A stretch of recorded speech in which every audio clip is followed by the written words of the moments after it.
The rat at my house saw me eating pickles again day. It got pissed off right away. It pulled a gold bar straight out of its hole so I could improve my life. I was completely stunned. That gold bar in my hand weighed a full 2 kilograms. What's even weirder is, the rat was worried my skinny self couldn't hold on to this windfall. It even brought me a long-lost Baji Quan manual. I'm Lin Feng. An orphan so poor the only thing I own is my household registration. I still have to pay off the medical debts my parents left behind every month. My only family member is the rat that comes out on time every day to eat leftover scraps. Last midnight I sighed at the rat hole. I'm afraid I won't have any food to share with you from now on. You should go find somewhere else to make a living. Right after that I heard a loud clank. I hurried to turn on the light. I saw a skin and bones rat lying by my bed, staring right at me. There was a glittering golden thing in front of it, about as long as my palm. I rubbed my eyes. I couldn't believe what I was seeing. After I slapped myself twice in the face, I saw that the gold bar was still there. I realized I wasn't dreaming. This was real gold. Based on the market price of around 1,000 yuan per gram, 2 kilograms is 2,000 grams. That's 2 million yuan. Whoa. I'm freaking rich. With this 2 million yuan, I can not only pay off the 380,000 yuan I owe the village, I'll still have 1.62 million yuan left in savings. This was something I never even dared to dream of before. I was so excited I jumped straight up, so I immediately took out my last steamed bun, crushed it carefully, and placed it respectfully in front of the rat. It's basically my real dad now. I have to take good care of it. The full rat burped after eating, and pointed its paw at its shabby little nest. I hurried to say when I saw that, "Hey bro, rat, I'll make you a new nest tomorrow." The rat nodded, and scurried back to its nest.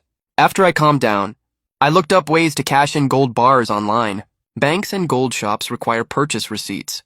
Only pawn shops don't need any receipts, which fits perfectly with how my rat bro gave me this gold bar. So early the next morning, I stuffed the gold bar in my pocket and headed straight for the pawn shop. I asked the staff to take me to a private room to talk as soon as I walked in. After we got to the office, when Zhou Ming saw me take out the gold bar, he didn't care at all at first. But after he put on gloves and weighed it in his hand, his face changed immediately. This is an ancient gold bar.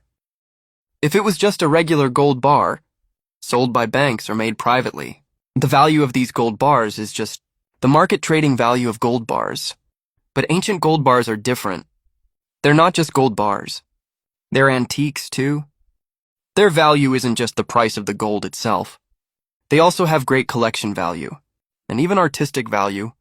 A gold bar like this is way more valuable than ordinary people think. Zhou Ming kept rubbing the gold bar, and the engraved Jiajing era pattern on the bottom. Then he glanced at me, and saw me sitting on the chair looking a little nervous. He figured this item probably had a special origin, but he didn't care. Pawn shops don't ask where things come from. They only quote prices. Then Zhou Ming slowly put down the gold bar. "Sir?" "The value of this gold bar is beyond my authority. I need to go ask our manager for instructions." "Okay, please hurry up." Not long after, 2 people walked in. The one in front was a gray-haired, old man wearing a tang suit. Behind him was a tall young woman, wearing a black professional skirt suit, holding a tablet and a pair of new gloves. I learned from Zhou Ming that the old man's name was Gu Yuan, and he was the senior expert of their Jubao Xuan shop. The young woman's name was Su Qing, and she was the manager here. Su Bon took out a pair of gloves and put them on and started examining the gold bar carefully. Gu Yuan sat on the chair opposite me, picked up the tea Zhou Ming just made, and spoke slowly. "You look unfamiliar, sir. What's your last name?" "My last name is Lin Tian." "Mr. Lin, where did this gold come from?" Of course, if you don't feel comfortable saying, it's totally fine.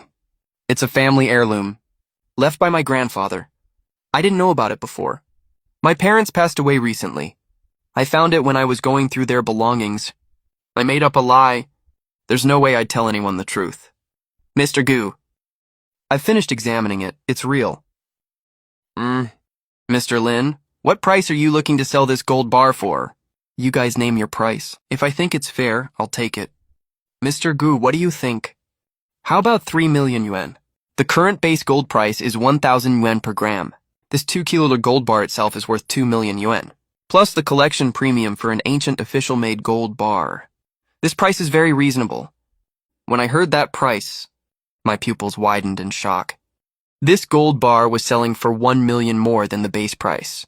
I didn't know there was a hidden premium, so I pretended to hesitate for a second. I'd actually already decided to sell it, but I had to play it cool. Can't let others see I have no clue about this stuff. Mr. Lin, this is already the highest buyback price available on the market right now. He originally planned to buy this gold bar for around 2.2 million, then resell it for 3 million to make an 800K profit in between. He didn't expect Gu Yuan to offer 3 million straight up. That's almost the top market price. There's barely any profit left for him. He was confused too, wondering why Gu Yuan would offer that price. All right, we'll go with that price. The second the 3 million hit my account, I tried my best to hide how ecstatic I was. I took Su Cheng's business card, turned around and left right away.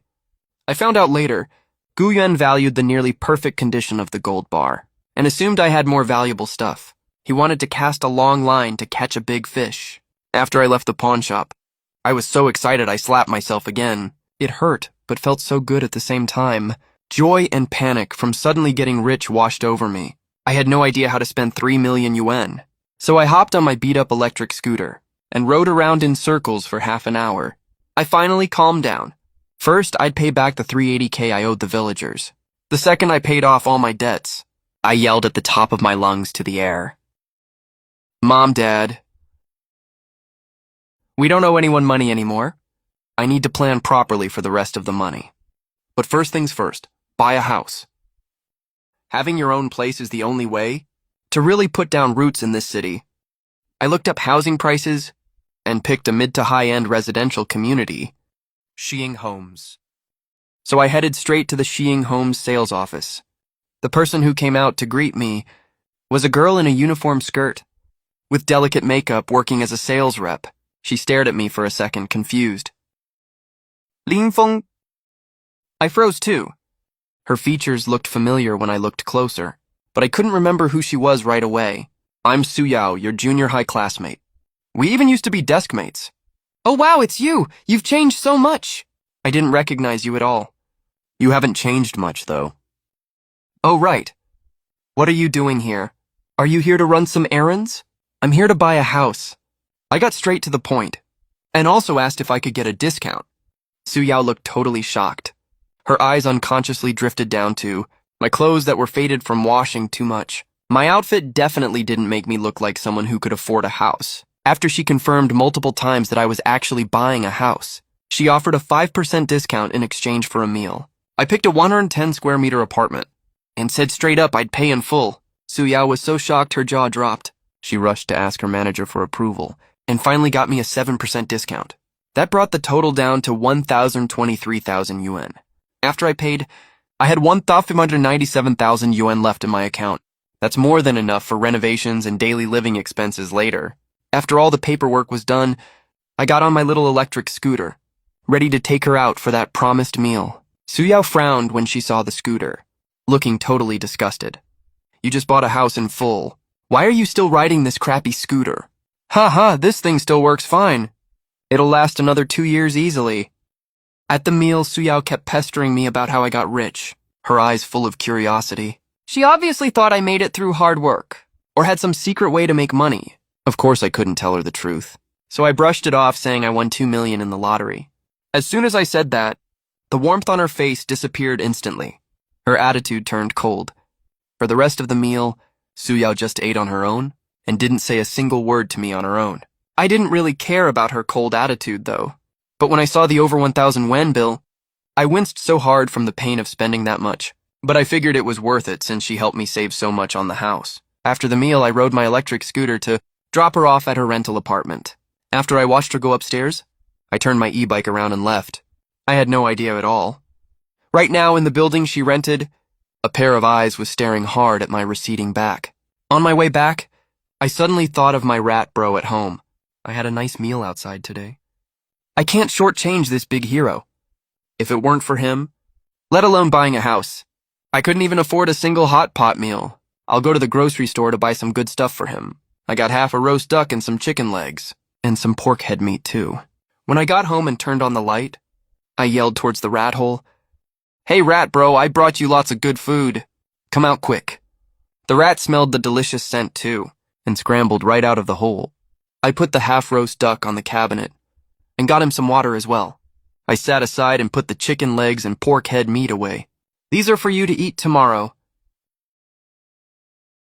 Right at that moment, my phone pinged several times in a row. I opened it to check, and found someone sent me a friend request. Is this Lin Feng? I'm Zhang Man, Su Yao's close friend and bestie. I saw you drop Yao Yao off today, so I asked about you. I think you're really down to earth and hardworking. I want to make friends with you. This is my photo. I opened it to take a look. The girl in the photo was wearing a long white dress and high-heeled sandals. She looked pure and really pretty, especially her pair of long legs. They were so fair and smooth. I was a little stunned staring at it. I'm not good at chatting with girls, other than talking to customers when delivering packages.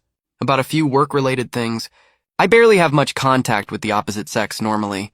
I hesitated for a second, and only replied with one sentence. Hi, Zhang Man! And didn't say anything else after that. But Zhang Man was super enthusiastic. She sent another message soon after.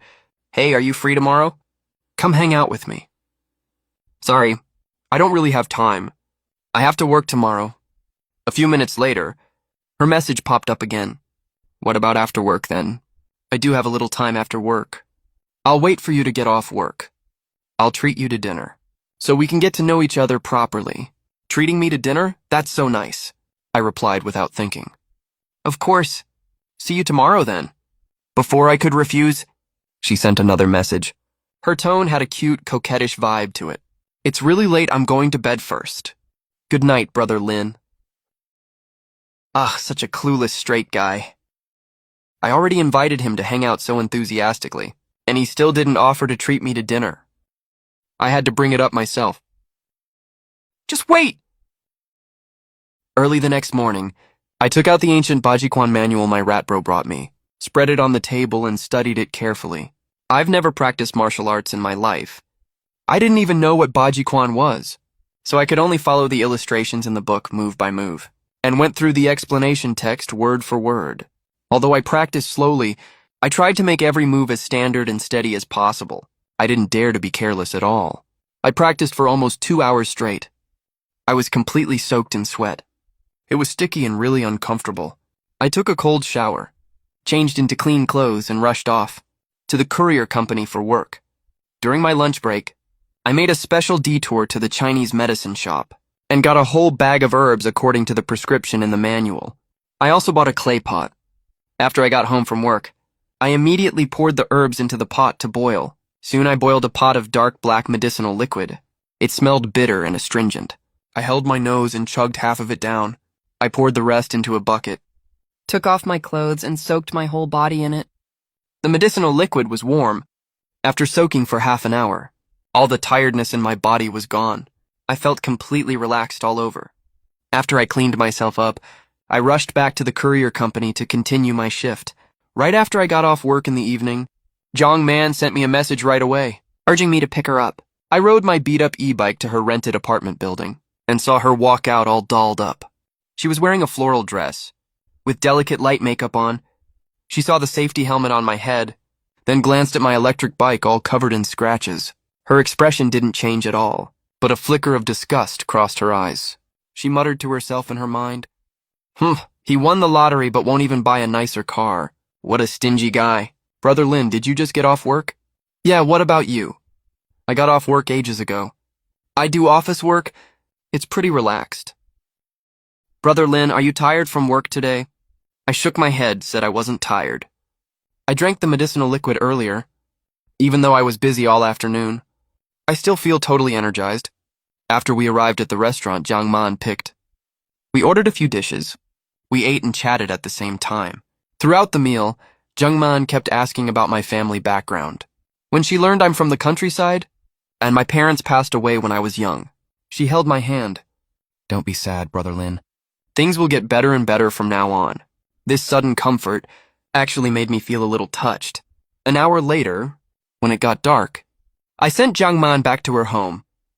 I'm heading home now, Zhang Man. Be careful on the road. Bye, Brother Lin. Jiang Man waved at me as she watched my back riding away on the bike. Jiang Man gritted her teeth. He actually let me pay for the meal. And I have to treat him to a movie tomorrow, too. Lin Feng, you're taking advantage of me. As soon as she finished speaking, Su Yao's words suddenly popped into her head. Her face lit up immediately. He won the lottery and bought a house. He probably still has 600 to 700,000 yuan left. This amount of money is exactly the startup capital for the beauty salon she's been dreaming of. With that thought, all her previous reluctance vanished right away. She started scheming in her head. So what if I treat him to meals and movies? As long as I can get Lin Feng to willingly spend money, this little effort is nothing at all. Meanwhile, I had no idea about any of this. I was in a really good mood. I even couldn't help humming a tune on my way back. When I passed the vegetable shop, I bought chicken legs, duck necks, and chicken wings for the rat. When I got home, I fed the pig head meat to the rat, took a shower, and laid on the bed. Jiang Man sent me a message again and started chatting with me. She was super enthusiastic, kept bringing up new topics to talk about, and even shared little bits of her daily life with me. Early the next morning, I was just about to go brush my teeth when I suddenly saw behind my door there was an envelope on the floor. Obviously, someone slipped it through the door crack last night. I was totally shocked. I don't have many friends in this city. Even people I know well will just message me or meet me directly if they need anything. Who would go out of their way to send me a letter? I walked over carefully, bent down to pick up the envelope, and tore it open gently. The moment I saw what was written in the letter, my expression turned weird immediately. The sender was actually the kind guy who came to borrow stuff before, and left 200 yuan to compensate me. This time he came to give me money again. Hey buddy, I accidentally broke your door lock earlier. I felt bad about it ever since. I was worried you wouldn't have money to replace the lock, and that would mess up your life. I came here to give you money for fixing the lock, but when I got here, I smelled a strong medicinal smell at your door. We're both ordinary folks working far from home. Here's 500 yen. It's a little gift I saved up recently. Take it, live well, and don't be sad. The hard times will pass eventually. A passerby. I was confused as hell. Wait, what's wrong with the medicinal smell? I looked at the content of the letter. Why does it sound like I'm living a super hard life? He must have misunderstood, right? Thinking of this, I didn't know what to say. I'm rich now. I feel really bad taking this money. As for telling a stranger that I'm rich now, I don't think he'd believe me anyway. He might even get the wrong idea. I have to find this kind guy and give the money back to him. But how do I find this kind guy? I started thinking. Just then, the rat waddled over again, holding a book in its mouth. I picked it up and took a look. My eyes widened immediately. This is Collected Cases of Injustice Rectified, written by Song Cai, the coroner of the Song dynasty. Thanks a lot, bro, rat. I walked over and patted its head. I fed the rat the duck neck I bought last night. After feeding Brother Rat, I picked up the Washing Away of Wrongs it had just carried here. My fingertips brushed the yellowed pages. I couldn't help wondering, can this book help me find that kind stranger? I opened it up and took a look. It was packed with notes on all kinds of investigation methods, as well as the full case-solving process and reasoning of Song Cai. From on-site observation to clue deduction, every detail was thoroughly recorded. The more I read, the more hooked I got. It was a total eye-opener. I carefully put the Washing Away of Wrongs away with the Baji Quan manual. Then I picked up the martial arts manual to practice. On the first day of practice, I was super clumsy. My moves were really awkward. But the second time I practiced, I was already pretty good at it. I could do every move quickly and correctly. I did several sets of forms in a row. I was soaked in sweat all over. I took a shower and changed into clean clothes. I specifically put the Washing Away of Wrongs in my bag before heading to the courier company for work. After finishing my morning delivery route, during my break, I took out the book and flipped through a few pages. The more I read, the more brilliant the reasoning methods seemed. At around 2 p.m., I suddenly got a message on my phone. It was from Xi Wangxin, a regular customer who often sends parcels through me. At first, I had no idea what she did for work, until one time I picked up her parcel and saw the packaging was damaged. When I went back to ask her to repack it, I found out she is an online streamer who posts clothing, outfit sharing content. Since I've always been in charge of deliveries in this area, We got to know each other well over time. Xiao Wangxin is 25 years old this year. A few years older than me. She has a really cheerful personality.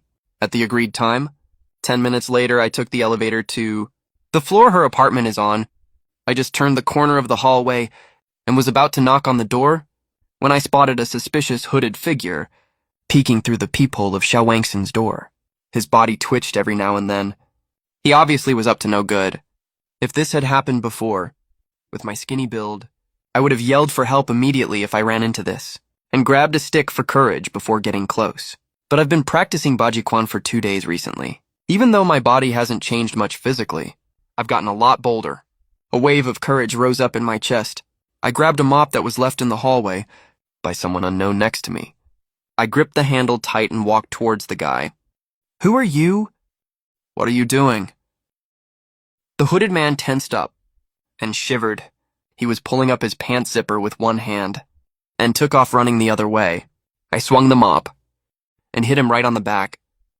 The guy fell to the ground and let out a scream right after. Then he scrambled up on all fours and ran down the stairs through the emergency exit. I didn't go after him. I just watched his embarrassed, retreating figure from afar. Let's see if you dare come back again. "Sister Wangxing, I'm here."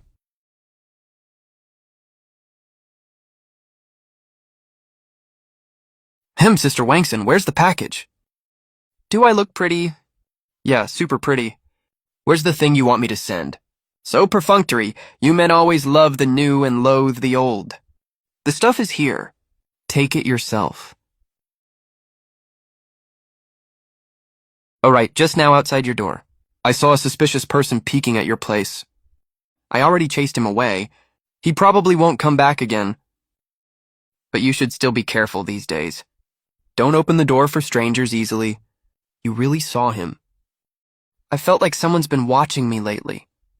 "I didn't think it was real. It's probably someone who bought stuff from me before. I don't know him." "All right, I'll get going then, Sister Wangxin." "Wait a second. Throw this trash out for me. Take this 500 yuan. This isn't a tip. It's payment for your help. If you see that guy again in the future, I'll call you to chase him away, 500 each time." "No, I can't take that." "Sister Wangxin, you don't make money easily either. This money I really can't accept."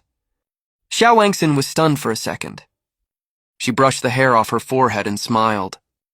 "Little brother Xiao Feng is such an honest kid. Guess I didn't dote on you for nothing. Here's 100 then. I have to compensate you for taking up your time. You have to take it." Before leaving, I walked around her doorway to make sure I didn't see that. I only left after making sure there were no more sneaky men around. I didn't notice a thing. Right now, Xiao Wanqing was standing upstairs watching me. She chuckled and mumbled to herself. "This little guy, I'll give him some nice stuff as compensation next time he comes." It was a little past 5 p.m. I got another pickup notice from that difficult Aunt Qian about picking up her parcel. She's a retired teacher who lives alone. She's super picky. She always makes me wait for nothing, and she files complaints over the smallest things. I had no choice, so I rushed over right away. When I got to her door, I found it was open. She was lying face down on the floor. My heart skipped a beat instantly. I called out to her, but got no response. I checked her breathing. She was dead, so I called the police immediately, while waiting for the police to arrive. I thought of the collected cases of injustice rectified. I'd been reading lately, so I put a plastic bag over my hand and checked the scene myself first. Her neck was still a little warm. She had just died not long ago. There was a small puddle of scented, oily liquid by her feet. The back of her head was hit several times. There was a lot of blood, but something felt off to me. She's usually very clean, but the position of that puddle was weird. Also, the way she fell didn't look like what you'd expect if someone attacked her from behind. I was still thinking this over when my hair suddenly stood on end. I started to get really nervous. "I know you're watching me." There was no response, but I was totally sure someone was watching me. He took a deep breath and remembered who lived in the apartment across the hall. It was a guy in his 20s, wearing glasses. A gentle, polite young man surnamed Li. He was way more physically fit than I was. He seemed pretty nice, and had helped me before. Right now I was in great danger. I pressed myself almost flat against the wall. Mr. Lee, are you really not going to come out? His gaze was sharp, staring at that door the whole time, not looking away for a second. He was scared that if he looked away, the guy would rush out and attack him. Mr. Lee, I know what kind of person you are. Besides, I've already called the police. There's no way you can escape. I suggest you wait for the officers to arrive and turn yourself in. If you do that, you can get lenient treatment, he said again. Right after he said that, the door made a clicking sound and opened from the inside. I didn't relax at all. I was even more tense than before. This guy killed someone. He must have knives in his apartment. I had to be extra careful. The door swung fully open. A guy wearing glasses, with fair skin, around 1.8 meters tall, appeared in front of me. He pushed his glasses up, looking gentle like a scholar. His hands were empty. He wasn't holding a knife. This was the Mr. Lee I was talking about. How did you know I killed her? Mr. Lee asked calmly. I smiled and said I guessed. From that line alone, I knew my guess was right. Totally correct. The murderer, the one who killed Aunt Chien, was the Mr. Lee standing right in front of me. I felt both scared and excited at the same time. A guess? Mr. Lee stared at me, looking completely dumbfounded. Just then, the elevator dinged and opened on this floor. A bunch of officers rushed out of it. They spotted the fallen middle-aged woman right away and hurried over to her. Then the young man leading them squatted down and checked the pulse of the woman on the ground. He took out his badge and asked me seriously, I'm Zhao Sen, captain of the police team. Which one of you two called the police? I raised my hand. Reporting, sir. I'm the one who called the police. I'm a witness. Chosor nodded. What about you? Are you his neighbor across the hall? He glanced at the open door behind Mr. Lee and asked the glasses-wearing Mr. Lee. The glasses-wearing Mr. Lee curved the corner of his mouth into a smile. Yes, I'm not just his neighbor across the hall. I'm also the one who killed her. I'm the murderer. Officers, I want to turn myself in, he said. Zhao Sen was shocked, stepped back abruptly and yelled, Get over here! He yelled, and right away, all the nearby police officers rushed over. They surrounded Mr. Lee, who was wearing glasses. All of them looked very alert. No one could have guessed that this gentle, well-mannered young man with glasses was actually a murderer. But their professional training quickly calmed them down. Hands up. Zhao Sen shouted immediately. Mr. Lee with glasses raised his hands. He was cuffed right away by nearby officers and taken away. Zhao Sen gave the order. Mr. Lee with glasses was escorted away by several officers. Zhao Sen breathed a sigh of relief. He pulled me aside, asked for my name, phone number, and occupation, and whether I saw Mr. Lee commit the murder. After learning I didn't witness the murder, Zhao Sen patted me on the shoulder. All right, Lin Tian, I'll call you if I have more questions. You'll need to come to the police station for questioning then, Zhao Sen said after finishing the questions, and I nodded. Yes, sir. I'll cooperate fully. Zhao Sen nodded slightly and said, You can go now. After I left, a young policewoman arrived late. Captain Zhao, where's the victim? Is there anything I need to look into? She asked, completely out of breath. Zhao Sen had a stern look on his face. Lin, you're way too late. Sorry, Captain Zhao. I'll definitely work out more to get my physical fitness up to standard, Lin said in a hurry. Good, but we don't need you to investigate anything now. I've already assigned someone to handle it. Come back with me. We'll interrogate the murderer who confessed to the crime together, Zhao Sen said with his hands behind his back. Captain Zhao, the case is solved, Lin asked in shock. She never expected that her first murder case would be solved before she even showed up. The case was already closed, and the murderer was already caught. That's way too fast, isn't it? Zhao Sen also didn't expect the case to be solved so quickly. Of course it's a good thing the case is solved. We caught the murderer after all. Of course it's solved, he said calmly. Ling caught up with Zhao Sen's steps. Captain Zhao, you're so amazing. You solved the case so fast, getting praised by Ling. Zhao Sen coughed lightly. Learn from me properly in the future. You've got a lot to learn. He didn't explain anything, and just said casually, Meanwhile, I left the building and delivered packages for almost another hour. When it got dark, he finally got off work. Brother Yang, are you off work yet? Jongman sent me this message right after I finished work. She's way too enthusiastic. She invited me to watch a movie yesterday. I stroked my chin. I think Jongman is being way too nice to me. I don't think she has a crush on me. After all, I'm well aware of my looks and family background. Besides, we've only met once. There's no way she'd fall for me that fast.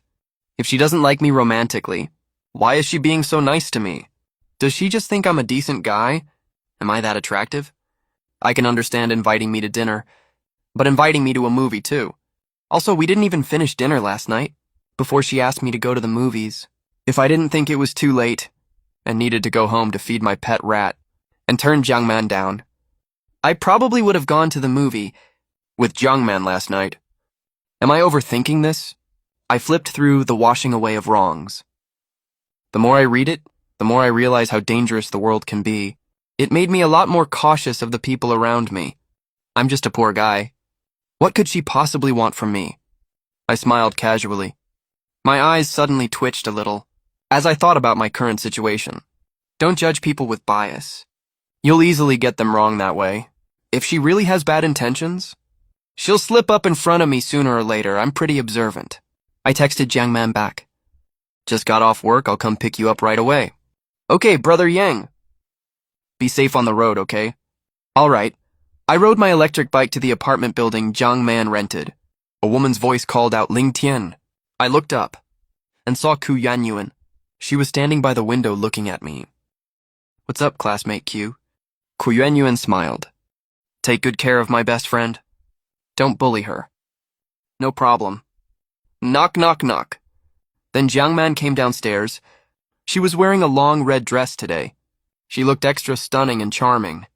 Brother Yang, who are you talking to? Ku Yanyuan, your best friend? Jongman glanced at Ku Yanyuan upstairs and made a funny face at her. Let's go, ignore her. She got on the back seat of my electric scooter. She wrapped her arms around my waist very familiarly.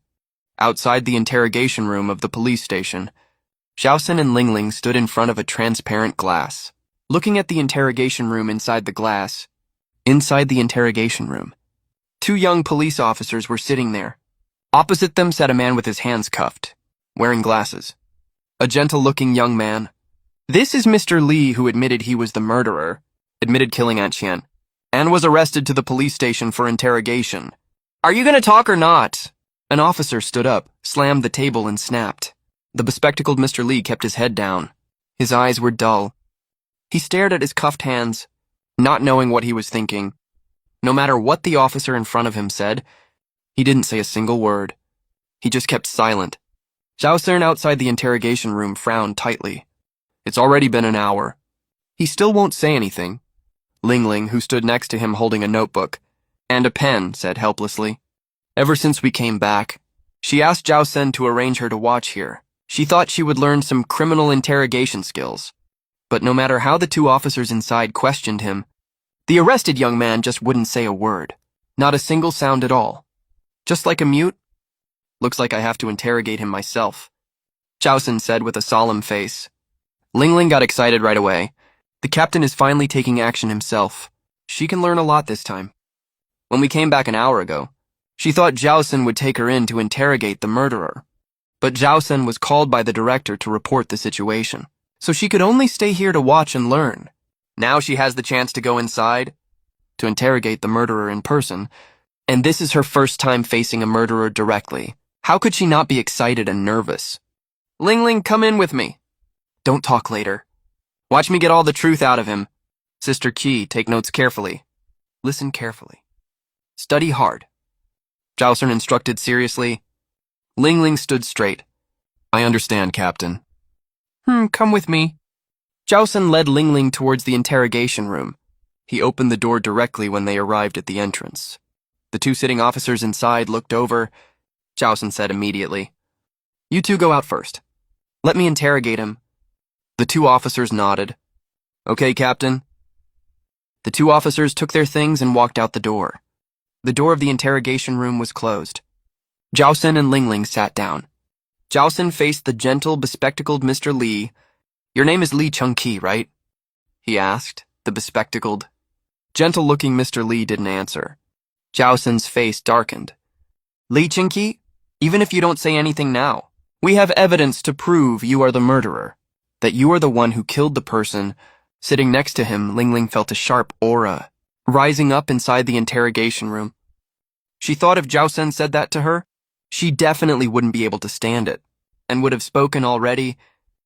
The captain is so awesome, she thought to herself when suddenly a laugh came to her ears. The sound got louder and louder, more and more unbridled. Ling Ling looked up. It was the bespectacled Li Chengqi opposite them. What was he laughing at? She was totally confused when a loud bang came. Starting.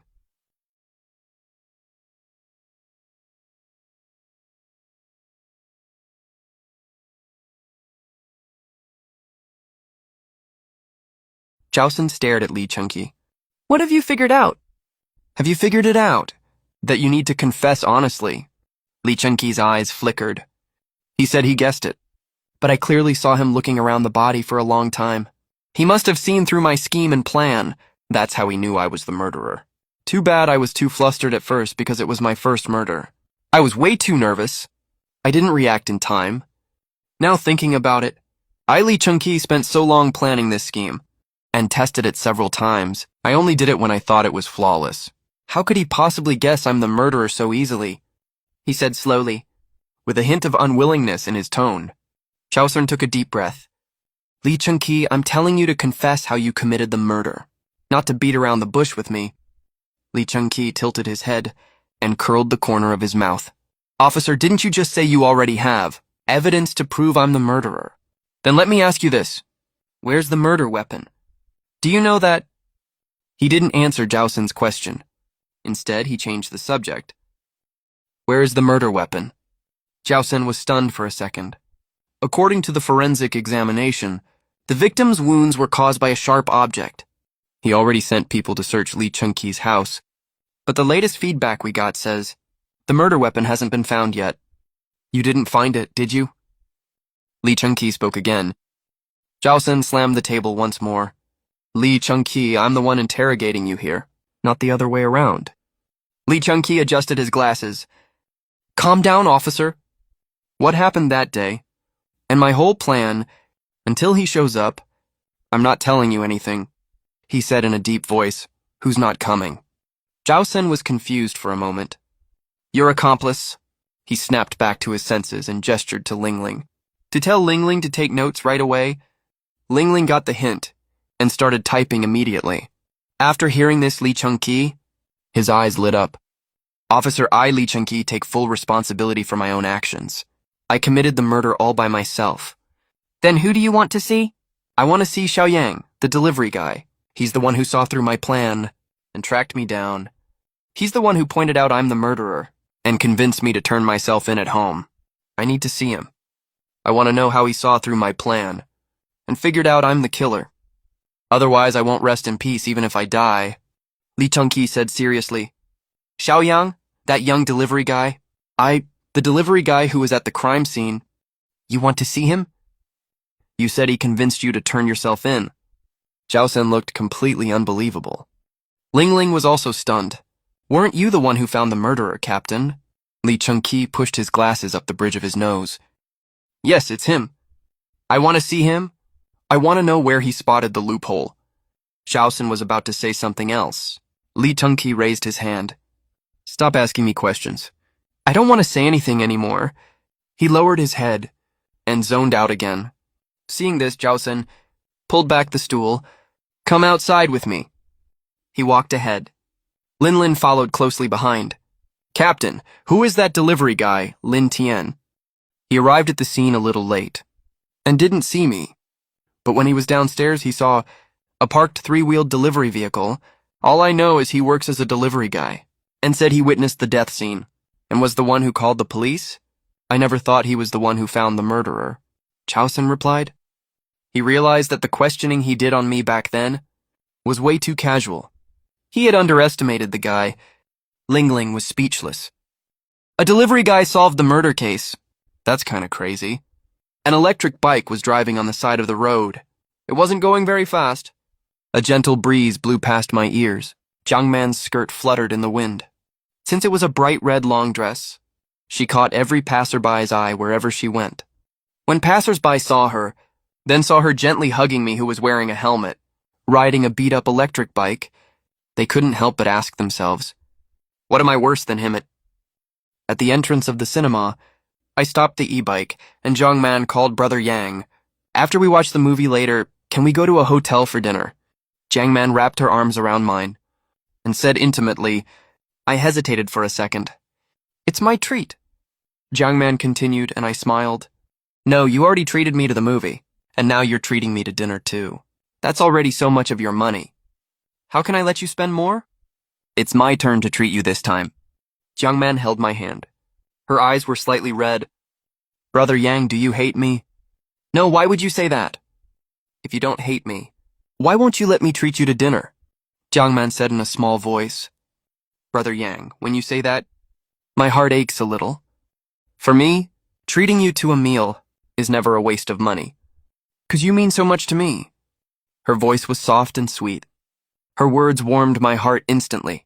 I'd never had a girl care about me this much. Jiang Man, you're such a nice girl. But this time I'm paying for sure. You grew up in the countryside too. Making money isn't easy for you. Besides, you see me as a friend, so I should treat you as a friend too. If I always let you pay, that makes me look so stingy. I explained. Jiang Man pressed her red lips together and broke into a smile. Brother Yang, thanks for caring about me. I was wrong, sorry. Then she leaned against me gently, getting even closer. At the entrance of the cinema, I bought popcorn and 2 cups of milk tea. Jiang Man scanned the tickets, and we went inside together. We were watching a horror movie that day. Our seats were near the corner. The lighting there was very dim. Barely anyone paid attention to us. Not long after we sat down, the movie started. Horror movies weren't scary to me at all. After all, I'd read Collection of Grievance Rectification. Plus, I'd even seen and touched a corpse earlier that day. A few scary scenes were as easy to watch as cartoons for me. I was calm, but Jiang Man was definitely not. She was so scared she pressed right up against me, burying her head in my chest every now and then. Her whole body was trembling, looking totally terrified. I patted her head. Don't be scared, I'm here. I comforted her softly. Jiang Man nodded. I'm so lucky to have you, Brother Yang. In the dim light, she looked up at me. Her eyes were sparkling, like I was some kind of god, full of adoration. Jiang Man, you're so scared. Maybe we should go out and switch to a romance movie, huh? I asked caringly. Jiang Man rubbed her head against my chest. No way. I love horror movies the most, even though they scare me. They're so exciting. I'll be fine once it's over. I answered, okay then. Since she liked it, I couldn't really say no. Suddenly my body tensed up. I grabbed Jiang Man, who was moving over, about to sit on my lap. Jiang Man, what are you doing? Jiang Man wrapped her arms around my neck. Brother Yang, this movie is so scary. Can I hold you while we watch? She said it like she was asking for permission, but didn't wait for my answer. She slowly pushed my hand away and sat down with her back to me. She took both my hands and wrapped them around her waist. When a scary scene came on, she shook her body again, turned around and buried herself in my arms. That made me a little flustered. It felt like there was a fire burning inside me. I was barely able to control myself. I called Jiang Man in a low voice. A cunning look flashed across Jiang Man's face. She knew what I was going to say, but she pretended she didn't hear me and screamed. Ah, that's so scary. I'm so scared. She threw herself into my arms again. She thought to herself at that moment, today I'll make you little virgin. Learn what real pleasure for a man is. Make you love this feeling. Get addicted to it completely. So you'll fall for me real quick. Can't live without me. And do whatever I say. Jiang Man knew men really well. With Jiang Man acting like that. My face was bright red. Jiang Man. I tried to say something, but couldn't get the words out. Those words were just too embarrassing for me to say. I didn't have to say it. Jiang Man knew exactly what I meant. She also knew I couldn't hold on much longer.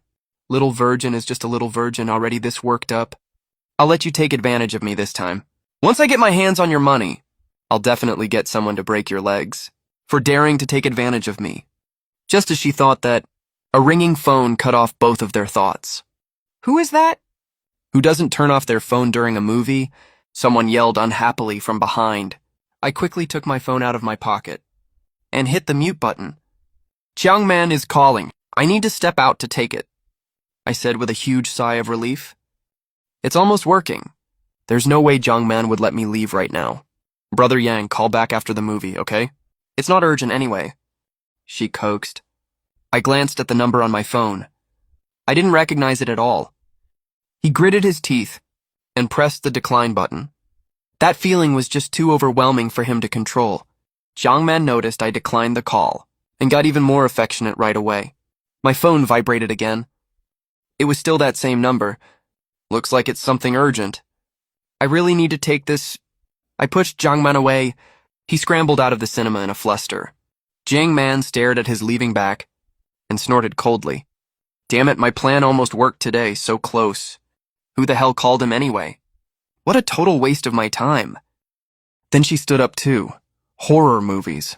She wasn't scared of them at all. She was just putting on an act earlier. To look all weak and delicate in front of me, just to win my sympathy. When she walked out, she saw me walking back after the call. Brother Yang, I was so scared the second you left. Jiang Man ran over looking all wronged, grabbed my arm and acted all coy.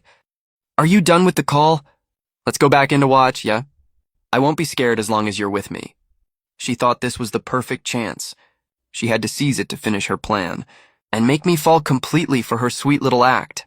I rubbed the tip of my nose. Sorry, Jiang Man. I have something really important to handle. I can't watch the movie and have dinner with you today. Tomorrow I'll treat you to a nice meal at a fancy hotel. Is that okay as compensation? The call was from the police station. They said Li Chengqi wanted to see him. He had to go there immediately. Brother Yang. What could be more important than me? Jiang Man said, sounding super reluctant. Her eyes were glistening with tears. She looked so delicate and pitiful, like anyone would want to comfort her. Jiang Man, this is a matter of life and death. I have to go. I saw how scared Jiang Man was during the movie, so I didn't mention that she saw the dead body today. I didn't want to scare her. When Jiang Man heard that, she laughed to herself inside. What life or death matter could a delivery guy possibly have? So she figured it out instantly.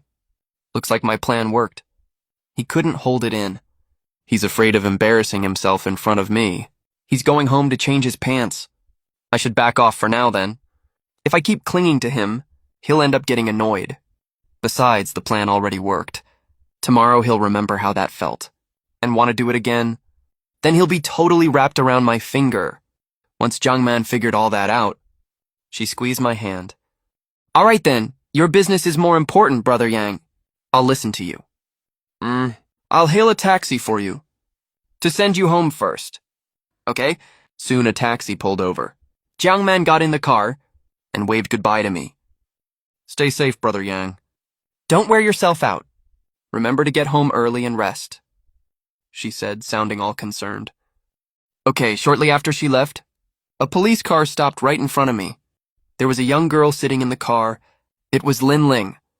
She raised her eyebrows slightly, looking at me standing by the road, holding a hard hat, in worn-out clothes. This is the guy who correctly identified Li Chengqi as the killer. She was filled with endless confusion. I looked so ordinary in her eyes. Skinny, clearly malnourished. Plus, from years of working as a delivery guy, his face was really tanned dark. Standing by the road, holding a hard hat. If Lin Ling didn't know I was a delivery guy, she would have thought I was a construction worker moving bricks. She couldn't see anything special about him at all. Lin Ling thought to herself.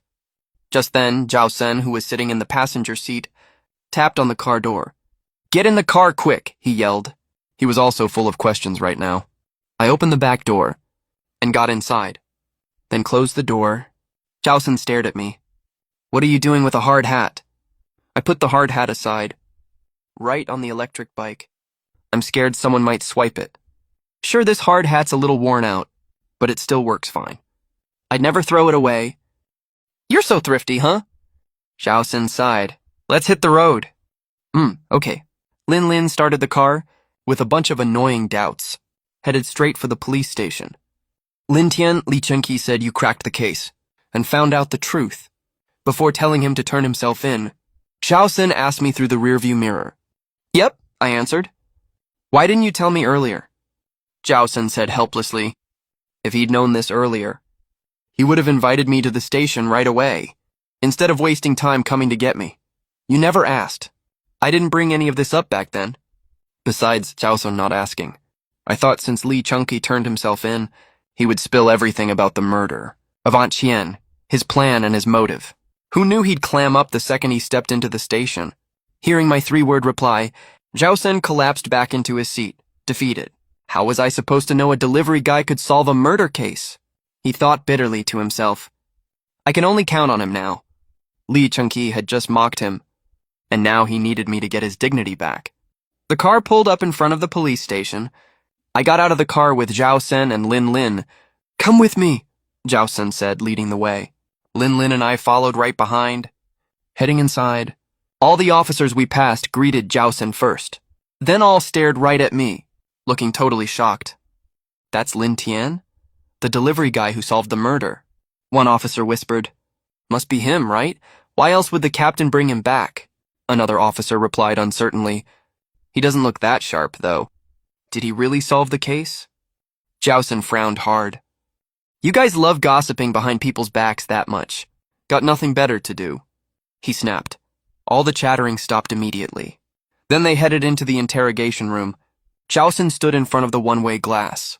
He's in there, he said, pointing at the other side of the glass. I stood next to him and nodded. I see. What do you need me to do? Zhao Sen turned to look at me. Do you know how to interrogate someone? I shook my head. Actually, I had read entries in The Washing Away of Wrongs by Songxi that recorded his interrogation processes. The book also documented how Songxi interrogated suspects. But interrogation requires both study and real-world experience. I've got the study part down, at most, but I've never done it in real life. Since I've never done it before, I wasn't going to cockily claim I knew how. All right, just go in and meet him then. Say whatever you want to him. Let him say whatever he wants to you too, Zhao Sen instructed. I'm just a delivery guy, not a cop. I don't know how to interrogate anyone. He can't force me to do something I don't know how to. That's not realistic. Okay, I'll do it, I agreed. Ling Ling, go in with Lin Tian. And take notes for him. Zhao Sen ordered. Yes, Captain. Ling Ling was really excited. She was super curious. How I, a totally average-looking guy, managed to crack the case and point out who the killer was. She also wanted to know what exactly Li Chunqi had planned. Mr. Yang, please come with me, Lin Lin said to me politely. She walked ahead to lead the way and brought me into the interrogation room. The second I walked in, Li Chunqi's blank expression vanished, and he lifted his head. He adjusted his glasses and smiled. You're here. He only had eyes for me. No one else mattered. Not even the pretty female officer Ling Ling. He completely ignored her. Yeah, I'm here. I sat down with Ling Ling. I looked Li Chunqi right in the eye. Mr. Li, why did you ask to see me? Li Chunqi's lips curled up, looking a little unhinged. I want you to tell me how you saw through my plan and figured out I was the killer. Don't tell me you just guessed. That's impossible. My plan wasn't that easy to figure out. Besides, I saw everything you did, with the body crystal clear. You definitely saw everything I did. That's how you knew I was standing behind the door, watching you the whole time. I touched my nose. He didn't answer right away. He glanced at Ling Ling next to him, and found Ling Ling staring at him seriously. No idea what was on her mind. Noticing he turned his head, Ling Ling immediately blushed and looked at the computer. Then I looked at the glass separating the two rooms. I guess a lot of people are watching me. He could feel lots of eyes on him, waiting for him to speak. Just say it, I did it anyway, he thought to himself. I turned around. It was Li Chunqi. The first thing I saw was Aunt Qian lying on the floor. She had blunt force trauma on the back of her head, and the injury wasn't from just one hit. There were multiple impact spots too, so I concluded Aunt Qian was murdered, not suicide or an accident. What's next? Li Chunqi looked straight at me and asked. I didn't suspect you at first, until I was by Aunt Qian's feet and spotted some oily water stains. I got down and sniffed it. It was a mix of vegetable soup and water droplets, and when I got really close, I felt a slight chill. I touched it with my hand. It was cold too. I was confused right then. Why would there be vegetable soup here? Why was it still cold on such a hot day? After thinking for a while, I realized if the dish was just taken out of the fridge not long ago, and the droplets dripped from the dish, then the droplets would stay cold. But I checked Aunt Chien's hands. There was nothing on them. She was empty-handed. No water droplets on her hands either. Her fridge was closed, and her door opens outward, which means Aunt Chien just got home. So I guessed the soup on the floor wasn't from Aunt Chien's place. If it's not from her place, the most likely source is your place across the hall. I went on to say, after all, only people who live nearby could have soup from a just-taken-out fridge dish that drips down and stays cold for that long. Lee Chung-ki clapped his hands. Your reasoning is pretty good, but it could also be someone carrying food from my place, dripping soup when they left. Or someone could have taken a dish just out of the fridge from Aunt Chien's home and dropped the soup. You've got no reason to suspect me directly, right? I looked calm. Yeah, that's totally possible. But on the other side of the glass, click, click, click, a woman in high heels, with her hair up in a bun, in a white coat walked over holding a document. She's the forensic doctor of the police station. Her name is Jo Pei. She got to the interrogation room door.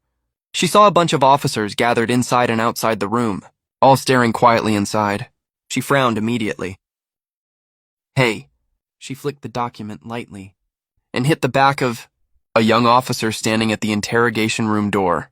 The young officer turned around right away. When he saw Jo Pei, he smiled immediately. Forensic Dr. Joe, what brings you here? He asked. Jo Pei lifted the document. Bringing the autopsy report to your captain. What about you guys? What are you doing here? Hanging around in a group like this?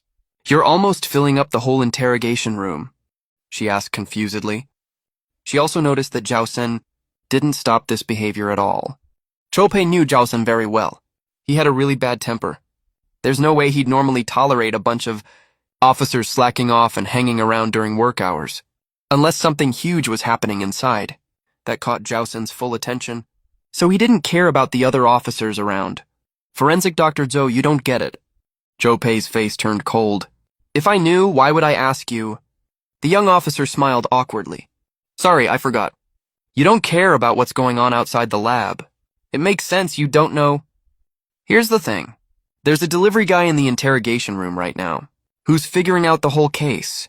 We're all listening and learning from him. Jo Pei looked a little shocked. Crazy, right? Forensic Dr. Joe. We were all super surprised at first, too. A delivery guy not doing his deliveries and doing detective work instead. But from what I've heard so far, this guy actually knows his stuff.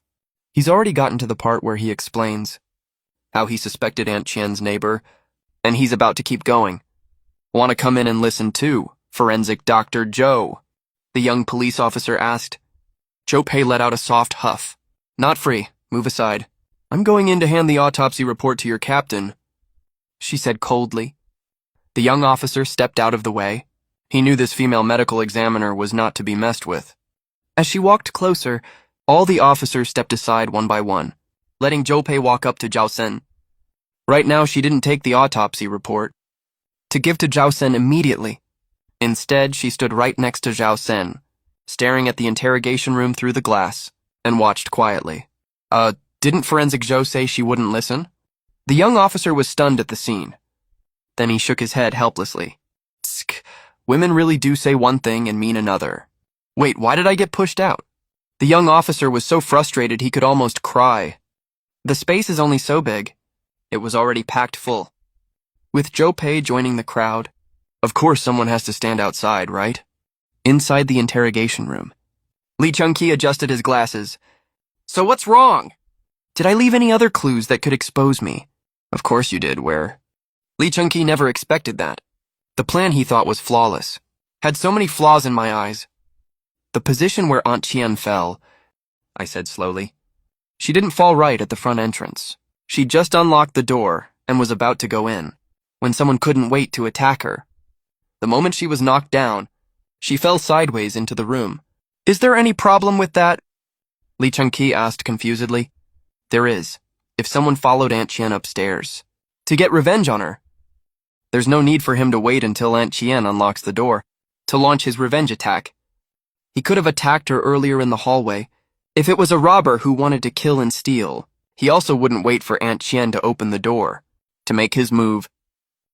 He could have acted a little later, waited until Aunt Chien fully opened the door, then rushed inside to attack her, or dragged the body inside, acting right at the door, leaving half the body inside the door and half outside. That's just drawing attention. People would easily notice something happened to Aunt Chien and come over to check. If the killer was inside stealing money, then wouldn't he get trapped inside? So the only reason the killer attacked at that moment and didn't drag the body inside is that he didn't want people to notice that Aunt Chien died right at his door. That way he wouldn't draw the police's suspicion, I said in a solemn voice. This is both a killer's subconscious self-protective behavior and also a move to avoid being suspected. As for how I knew you were watching me, it's because of that drop of slightly cold water stain on the floor plus the uncoagulated blood on the back of Aunt Chien's head wound. This proves Aunt Chien was just killed. The killer most likely hasn't left yet. When I started suspecting you and figured out you were the killer, I realized this was probably your first time killing someone. You were really nervous inside. Plus I arrived too fast. So fast that it made you feel uneasy. So you had to secretly watch me from behind. Check if I found out you were the murderer. See if Aunt Chien was completely dead, so you could make other plans and reactions accordingly. Lee Chunky's body tensed up. His glasses slid down to the bridge of his nose. He laughed dryly. Lin Tian. Do you want to know my motive for the murder? I stood up slowly. Mr. Lee, if I can deduce this much, there's no way I don't know your motive. But what I didn't expect was that Aunt Chien was that kind of person. Yeah, no one would have thought she was like that. I left takeout at my door time after time. Every time she passed by, she'd take it home. When my girlfriend's family came to visit, she secretly talked to my girlfriend's parents, spreading bad rumors that I was stingy and stuff, which forced my girlfriend to break up with me. Under pressure from her parents, every time I caught her doing that, she'd adjust her collar and walk away chattering, saying it's ridiculous that I'd accuse her of such things. This time I caught her red-handed. She even said she was a teacher, a role model, that I had misunderstood her. After Lee Chun-Ki finished laughing, his smile stopped abruptly. He looked completely worn out. Officer Yang, thank you. I'll confess everything about what happened next. Sorry to make you come over here. No problem. I opened the door of the interrogation room and walked out.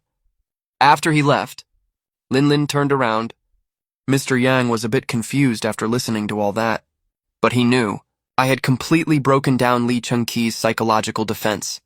The next round of interrogation will be way easier, but now that he's gone, he has no idea how to talk to Lee Chun-Ki. He hurried out after him and came up to me. Mr. Yang, what exactly is going on with the whole case? He asked confusedly. You can listen to Lee Chun-Ki explain it slowly to you later, I said. Just then, Zhao Sen came from the other side, pushing through the crowd in long strides, and stopped in front of me. Great job. We'll take over everything from here. But could you tell me where he hid the murder weapon? Please? I'll send someone to look for it first. He lowered his voice for the last part. This was something he had to do. In the first face-off with Lee Chun-Ki, he fell one step behind. Next time he faces Lee Chun-Ki, if the guy asks him to find the murder weapon again, what's he gonna do? Although the water stains inside the fridge, and the ones on the floor can be used as evidence. This evidence is way too weak. It's much better to find the murder weapon and slap it in front of Lee Chun-Ki to get the upper hand, so he can't argue anymore. Chaosen Lingling and a crowd of watching officers were all staring at me. They all looked really expectant. They'd searched Lee Chun-Ki's entire house and still didn't find the murder weapon, so they all wanted to know where it was. And if I could figure it out, I thought for a second. Lee Chun-Ki started planning how to kill Aunt Chien very early on, so the murder weapon must be really well hidden. I saw the wound on the back of Aunt Chien's head. It was caused by something similar to a hammer. If a thing like that was left out in the open, it would be super obvious anywhere. You guys would have found it really easily. But you didn't. Either he threw it away, or he hid it in a secret compartment in his room, like under the floor tiles below the bed, or in a hollowed-out part of the wall. Maybe the murder weapon is hidden there. And after Lee Chun-Ki retracted his confession, I called him out within just a few minutes. Obviously, he didn't have time to throw away the weapon. So there's only one possibility. All the officers suddenly got it after hearing this. Lee Chung-ki has a secret compartment in his room at home, where he hid the murder weapon. No wonder we couldn't find it. Xiaosen clapped his hands suddenly. Mr. Yang is right. That's exactly what I thought too. We're on the same page. When he said this, Ling Ling next to him looked completely speechless. Our captain has such a thick skin. She thought to herself, if she was the one who lost to Lee Chung-ki, there's no way she would be able, in front of me and all these officers, to say what Xiaosen just said. Xiaosen coughed lightly and turned around. You, and you. Go to Lee Chung-ki's house right now. Follow what Mr. Yang said. Do a proper job, and search every inch carefully, he ordered. Yes, Captain. Xiaosen looked relaxed after that. Wait a sec, sir.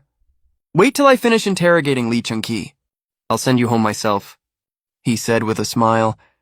He was worried that when he faced Lee Chung-ki later, there would still be problems he couldn't solve, so he wanted me to stay a bit longer.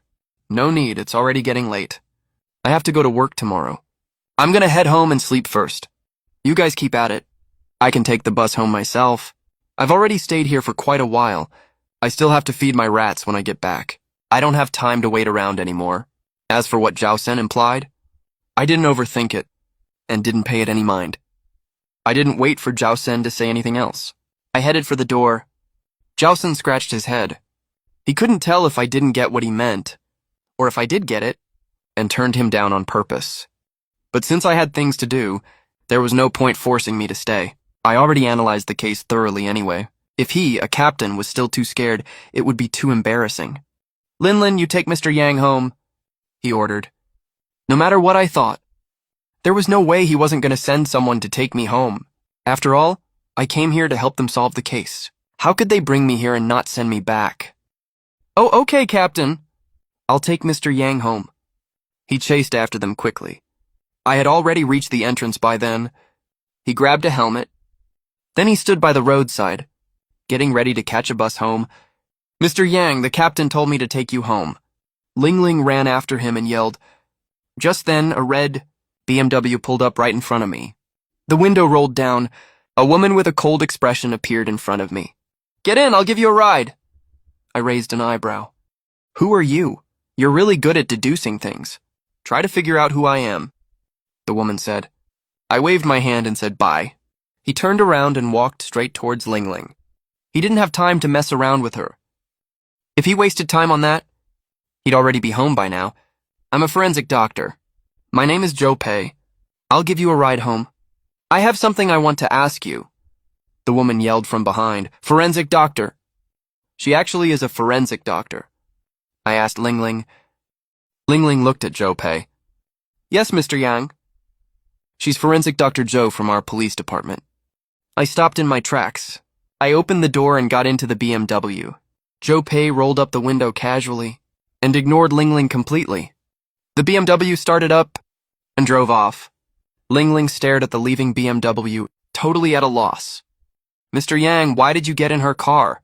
I sat in the back seat of the BMW, looking completely uninterested. He told Joe Pei the location of the cinema. His e-bike was parked there. He needed to ride it home later. Aren't you gonna ask what I want to talk to you about? Or did you already deduce what I'm gonna ask? Joe Pei asked me through the rearview mirror. I leaned back comfortably against the car seat. I'm not a god. I have no idea what you want to ask me. As for why I'm not asking, Forensic Dr. Joe, you're the one who has questions for me. Whenever you think it's the right time to ask, you can go ahead and ask. I'm in your car anyway, before we get to my place. You'll definitely ask me anyway. There's no point in me asking first. That's also why I got in her car. She had something to talk to him about. There was no way he could avoid it no matter what. Might as well face it head on. Joe Pei blinked once. I had someone look into you just now. You didn't even finish high school. No offense, but in this day and age, people who don't finish high school are basically illiterate. But you can use the corpse and details around it as clues. Deduce the entire process of the crime. Find the killer. Find the murder weapon. That's way too impressive. It's shocking. Even the police officers at the department nowadays can barely do that. But you did it so easily. Don't you think you should tell me how you did that? She asked in an accusatory tone. My expression didn't change at all when I found out Zhou Pei looked into me. Ever since Zhao Xin found him, he knew he would definitely be investigated. Even if Zhou Pei didn't do it, Xiaozhen would have anyway. It's unavoidable when you deal with the police. So that's what you're asking about, forensic Dr. Zhou. Not going to school doesn't mean you're illiterate. It doesn't mean you know nothing. With all due respect, even though you're a forensic doctor, and you've read a lot of books, you don't understand the point of reading. Reading is to open your mind, shape your values, teach you sense and right from wrong. It's not for you to have unfair prejudice against others. Prejudice can easily make you misjudge a person, he said calmly. Zhou Pei was slightly startled. If you think of me as a high school dropout who doesn't have much formal education, but likes reading extracurricular books and loves solving mysteries, you'll easily figure out why I can use small details to deduce the course of the case and find the killer. I continued. Xu Bei bit her lip lightly. She found that once she thought about it my way, everything suddenly made sense. Why could he deduce all that? Because I know how to deduce.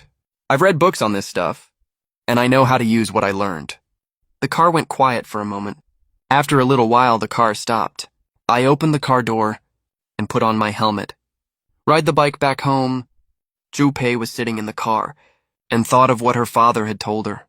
Getting an education is a good thing, but it's not an excuse for you to be arrogant or look down on others, Zhou Pei.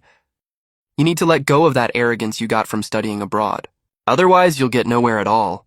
She looked up at me who was leaving and stared at my back in a trance. After a long while, I was out of her sight. She was just about to drive back when she suddenly realized something. Wait, those first lines he said earlier were saying I'm arrogant, that I don't understand common sense, can't tell right from wrong, that my values are totally messed up. He was criticizing me. She said through gritted teeth. Back at home, I quickly took out food to feed the rat. Sorry, bro rat. I'm late getting back, he said apologetically. Then he sat down and took out his phone and saw tons of message notifications on it, all from Jiang Man. Brother Yang, are you done with your work? Brother Yang, did you get home? Brother Yang, are you okay? I'm so worried about you. Brother Yang, where are you? I'll come find you. I texted back. Jiang Man, I'm done with work and home already, I'm fine. Jiang Man replied the very next second. Great, you're home, Brother Yang. Phew, Brother Yang. Now I can relax. Then Jiang Man sent a few photos. They were of her in pajamas wiping tears, looking all delicate and pitiful. After seeing those photos, my nose felt warm, and a trickle of red liquid came out. He got a nosebleed. The rat thinks you're way too weak, so it brought you an ancient book that records the recipe for Shiquan Dabu herbal nourishing soup. Weak. Who's weak? Me? What part of me is weak? I glanced at my slightly skinny arms. My eyelid twitched. Then I wiped my nose and saw blood on the back of my hand. Why am I having a nosebleed? Am I actually that weak?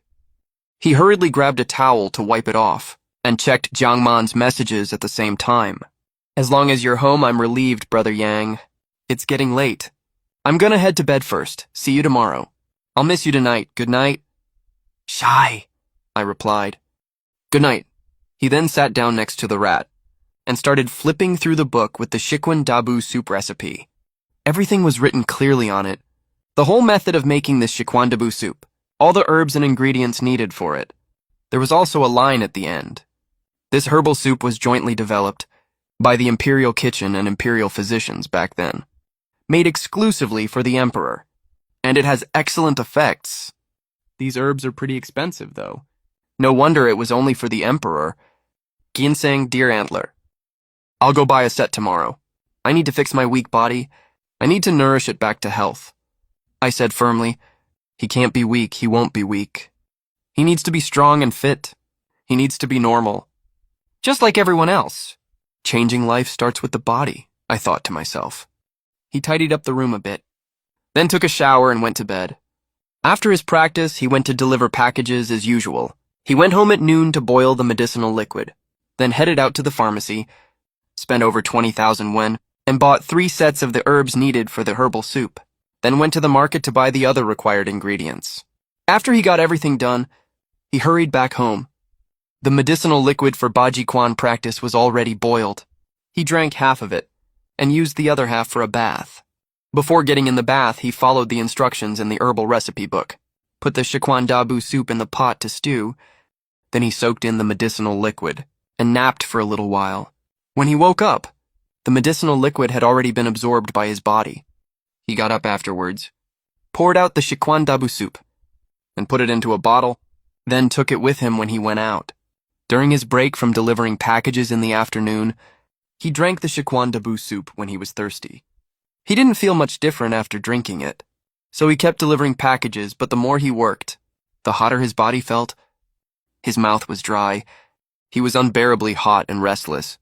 It felt like several balls of fire were burning inside him, ready to burn him to a crisp. And the worst part was, his eyes kept darting around uncontrollably. The second he saw the woman, he pounced like a starving wolf. That all-purpose nourishing soup was way too strong. I let my guard down. He rushed to find a small grocery store, bought a 1 yuan bottle of mineral water, chugged the entire bottle in one go to tamp down the unwanted heat inside him. He felt better right away. Then he lowered his head and frowned slightly. This medicinal soup is really potent. Then he went back to work, but the heat inside, suppressed by the water, flared up again not long after. So he had to buy a bottle of water to drink every little while, to hold down the unwanted heat inside. When it was almost 5 o'clock, his phone rang. "Little brother Yang, come to my place right now. There are bad guys at my door." I saw it was a message from Xiao Wangxin. Xiao Wangxin was being harassed again. "Probably same as yesterday. I'll be right there." He texted her back, hurriedly rode his electric tricycle straight to Xiao Wangxin's home. Going at full speed, he arrived at Xiao Wangxin's apartment building 3 minutes later. Since he didn't have time to buy water, the unwanted heat inside him was burning like crazy now, filling his whole body with energy, like it was endless. He sprinted all the way up the stairs, didn't even take the elevator. When he got to the hallway upstairs, his eyes were all red, mouth hanging open. He was breathing heavily, hunched over like a starving wolf. Looking really scary, he spotted 3 figures in his line of sight. "Hey, Miss Lin. Open the door, please. Miss Lin, we're from Dongfeng Media. We're here to sign a contract with you. Hey, Miss Lin. We're really sincere about this. As long as you sign with us, we guarantee we'll make you famous and earn way more money." Just as they were talking, a low, beast-like growl came from behind them. "You're here to harass Sister Wangxin again." They turned around slowly and saw a tanned figure wearing a safety helmet, with red eyes charging right at them. Baji Explosive Fist, the fiercest, strongest, most ruthless punch, recorded in the ancient Baji Quan manuals. "Hey, buddy. This is a misunderstanding, big misunderstanding. The 3 guys saw me charging aggressively, like a mad dog, so all of them started panicking. They tried to explain. I didn't care at all. They could only step back one by one, then turned around and ran. Super fast. If this was the old me, there's no way I could catch up to them. But he's different now. The all-purpose nourishing soup, plus the medicinal liquid used for Baji Quan training, both gave his body a huge boost, making him as rabid as a starving wolf. He got closer and closer to the 3 of them. "Buddy, if you keep this up, we're gonna fight back. The 3 of us can take you easy, come on." I yelled fearlessly. Shit, we ran into a lunatic. Damn it, we shouldn't have forced this woman to sign. Turns out she has a death-defying bodyguard. Cut the crap. "He's coming, what do we do?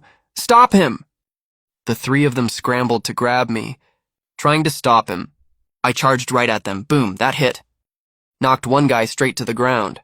Then I pounced on him and beat the crap out of him. I almost bit him even. The other 2 were stunned. "Help me!" The beaten black and blue man screamed for help. It felt like his bones were gonna fall apart. "We're coming!" The other 2 hurried over to pull me off. I turned my head and tried to bite them this time, scaring the 2 of them into jumping back immediately. But they still couldn't get away from me. I charged again and slammed into another guy. After knocking him to the ground, I beat the crap out of him too. After that, only one guy left. That guy looked at me. "Buddy, let's talk this out nicely. We're good guys." I ignored him completely. and beat the crap out of him too. After I was done beating them, I leaned against the wall. I was tired, but that unwanted heat inside me was all released after that fight. Completely gone. I felt super relaxed. All done. I took out my phone. I sent a message to Xiao Wangxin. Click, the front door opened. Xiao Wangxin walked out carefully. She saw 3 bruised men lying on the ground, and me leaning against the wall. My eyes were totally bloodshot. It looked a little scary. She timidly walked over to my side. Little brother Yang. Are you okay? She took off my helmet and asked. I'm fine, that felt great. I laughed. All my pent-up anger was gone. I felt totally relaxed all over. Are you really sure you're okay? Oh my God, your hands are covered in blood. There's no way you're fine. Let me take you to the hospital. Xiao Wangxin said worriedly. I came here to save her after all. She was really touched. Oh, this isn't my blood.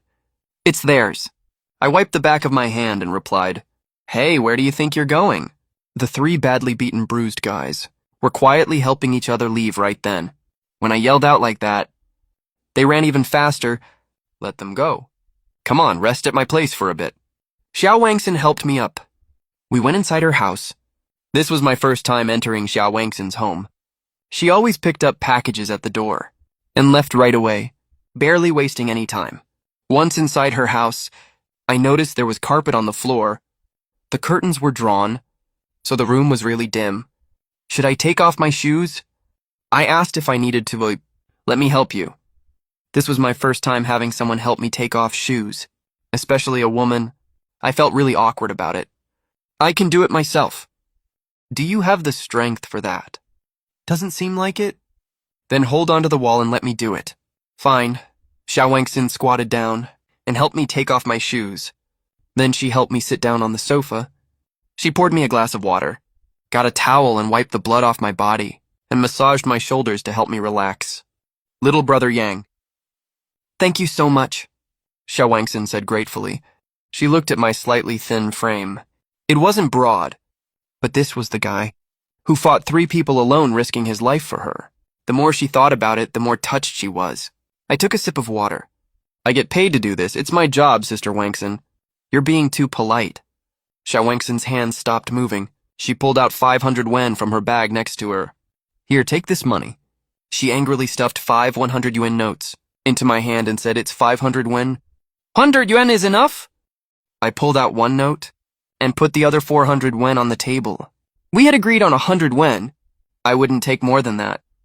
But Xiao Wangxin picked up the 400 yuan and stuffed all of it back into my hand again. At the same time, she took another 500 yuan from her bag and stuffed that into my hand too. Sister Wangxin, what's this? I asked confusedly. Why are you giving me so much money? You think 100 yuan is worth risking your life like that? Xiao Wangxin asked, her voice a little shaken with emotion. I rubbed my nose. I didn't want to risk my life either. But the Sichuan Dabu tonic soup was way too potent. It made me have this restless, fired-up energy inside. I couldn't help but want to let it out. Would you believe me if I said I acted this way because I took something? Xiao Wangxin rolled her eyes at me. No way. What kind of medicine is that strong?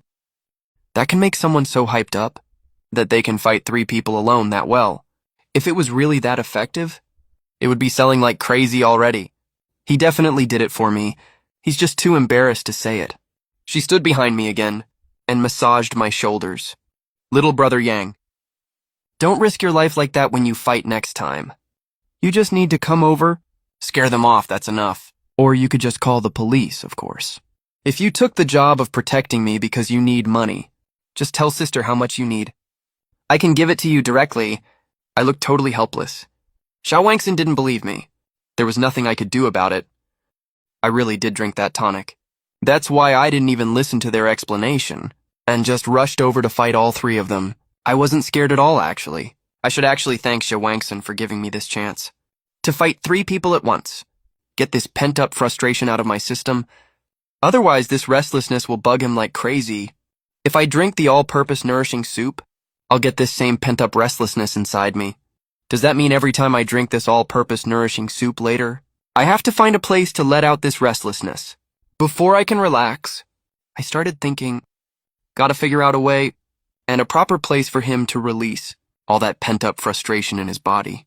While he was lost in thought, everything Xiao Wangxin said after that went in one ear and out the other. Ding dong. My phone suddenly buzzed a few times, snapping me back to reality. He glanced at his phone. It was a message from Jiang Man. She said she was all ready to go eat, and asked when I'd get off work to pick her up. I texted back 3 words, "Be right there." Xiao Wangxin noticed the message on my phone from behind. Her big eyes flickered. "Is that your girlfriend?" I put my phone away. "No, just a new friend I met recently." "Sister Wangxin, I've got my strength back now. You can stop," he said as he stood up, and stretched a bit. He realized besides feeling a little weak, and having sore muscles all over, there was nothing seriously wrong with him. "Sister Wangxin, it's getting late. I need to get off work. Hit me up if you need anything, okay? I'm heading out first." I took 100 wen, folded the remaining 900 wen, put it on the table and left. Listening to the sound of the door closing, Xiao Wangxin pursed her lips. What a total idiot. She suddenly thought of something. "Oh, right. I forgot to give him the stuff. Guess I'll have to give it to him next time." I rode the tricycle back to the courier company and clocked out. Then I hopped on my own electric bike and headed to where Jiang Man lives. Right now, at the apartment Jiang Man and Qu Yuan rent together, Jiang Man was wearing a floral maxi dress, put on colored contacts, slipped on a pair of high-heeled sandals, and carried a white handbag. "How do I look?" "Yuan, am I pretty?" Jiang Man asked with a smile as she spun around. Qu Yuan was leaning on the couch with her long legs stretched out. She was eating fruit as she watched Jiang Man preen and pose. "You are pretty, that's for sure. But you dress up this nicely every day. Let me ask you this. How far have you two gotten already? Don't tell me you dress up all pretty every day." But he doesn't even care. "And you're over here getting all moved by your own efforts, making a fool out of yourself," she said flatly. The corners of Jiang Man's mouth lifted. Yuan, you know me well enough. I'm just toying with him, that's all. You really think I'd actually date a guy who looks like a migrant worker? Getting moved by my own efforts. Being a clown, let me tell you. He's the real clown here," she said smugly. Qu Yuan raised her delicate eyebrows slightly. "So that means Lin Tian has fallen for you? Things are going super smoothly." Jiang Man laughed and flipped her long hair over her shoulder. "Duh, obviously. He's already totally head over heels for me. Just wait, after today. He'll be wrapped around my little finger. If I tell him to go east, he won't dare go west. If I ask him for money, he won't dare be stingy with me ever again. That impressive." "You didn't sleep with him, did you?" Qu Yuan said meaningfully. Jiang Man let out a contemptuous laugh. "Yuan sleep with him. What kind of girl do you think I am? I'm disgusted just looking at him. Why would I ever sleep with him?" I just wiggled a little bit, and he couldn't hold on and caved immediately. "Oh, so he really is a virgin, huh? Now you've got him exactly where you want him," Qu Yuan said knowingly. "Hurry up and get him to spend money on you. Get him to open a shop for you. Otherwise you have to eat and chat with him every night, and also work at the bar. That's way too tiring. Yuan, are you being caring towards me right now? Or are you rushing me to open the shop faster, so you can ride my coattails?" Jiang Man asked with a grin. Qu Yuan took a bite of watermelon. "Fine, I do want to ride your coattails, okay? I recently met a rich second-gen kid who's actively pursuing me, but I don't even like him. I think he's totally tasteless, but he's got a lot of connections. So I want to get into rich people's circles through him, but I don't have any status, no family background, and no money. There's no way I can fit in there. I'm just waiting for you to open your shop so I have a strong backing." "Oh, I see, don't worry. I'll definitely hook you up with a rich second-generation kid and land you a perfect wealthy husband," Jiang Man said. Just then, the phone pinged once. Jiang Man checked her phone. He's already downstairs. "I'm heading down now, bye." Have fun." Jiang Man got on my electric scooter and wrapped her arms around my waist. "Pick any fancy restaurant for dinner tonight," I said. "Brother Yang, eating at fancy restaurants is too expensive.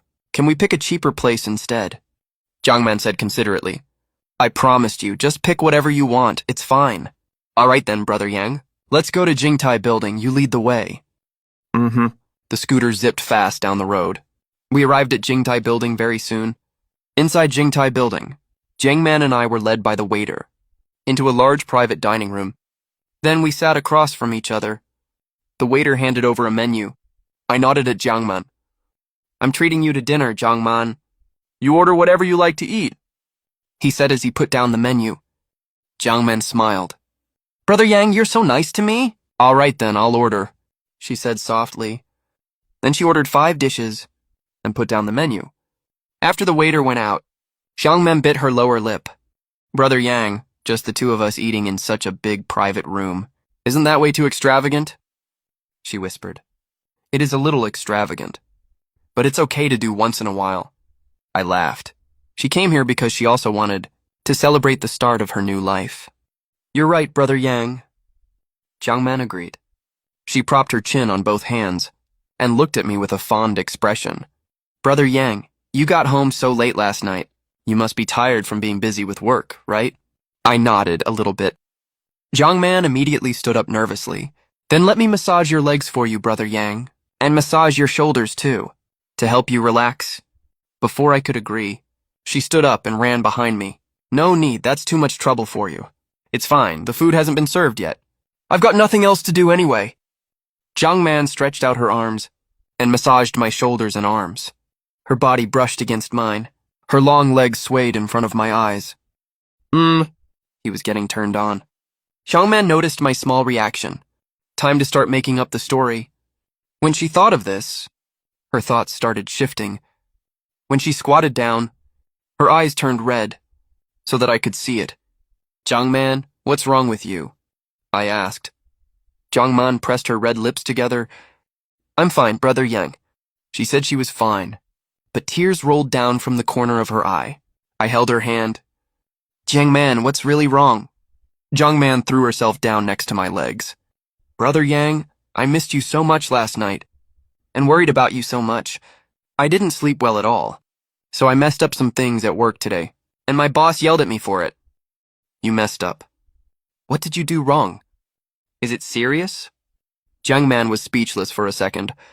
Such a clueless straight guy. He actually only cared about what mistake I made. He should have cared that I got yelled at by my boss, and asked if I was feeling wronged. He should be caring about my feelings. Instead of asking what mistake I made, that's just rubbing salt in the wound. Luckily, Jiangman knew this was my first relationship. It's normal for him to care about the wrong thing, and I shouldn't be upset about his words. So she said, it's not a big deal. There were just a few unimportant typos in a document. Just because of that, my boss yelled at me harshly in front of everyone.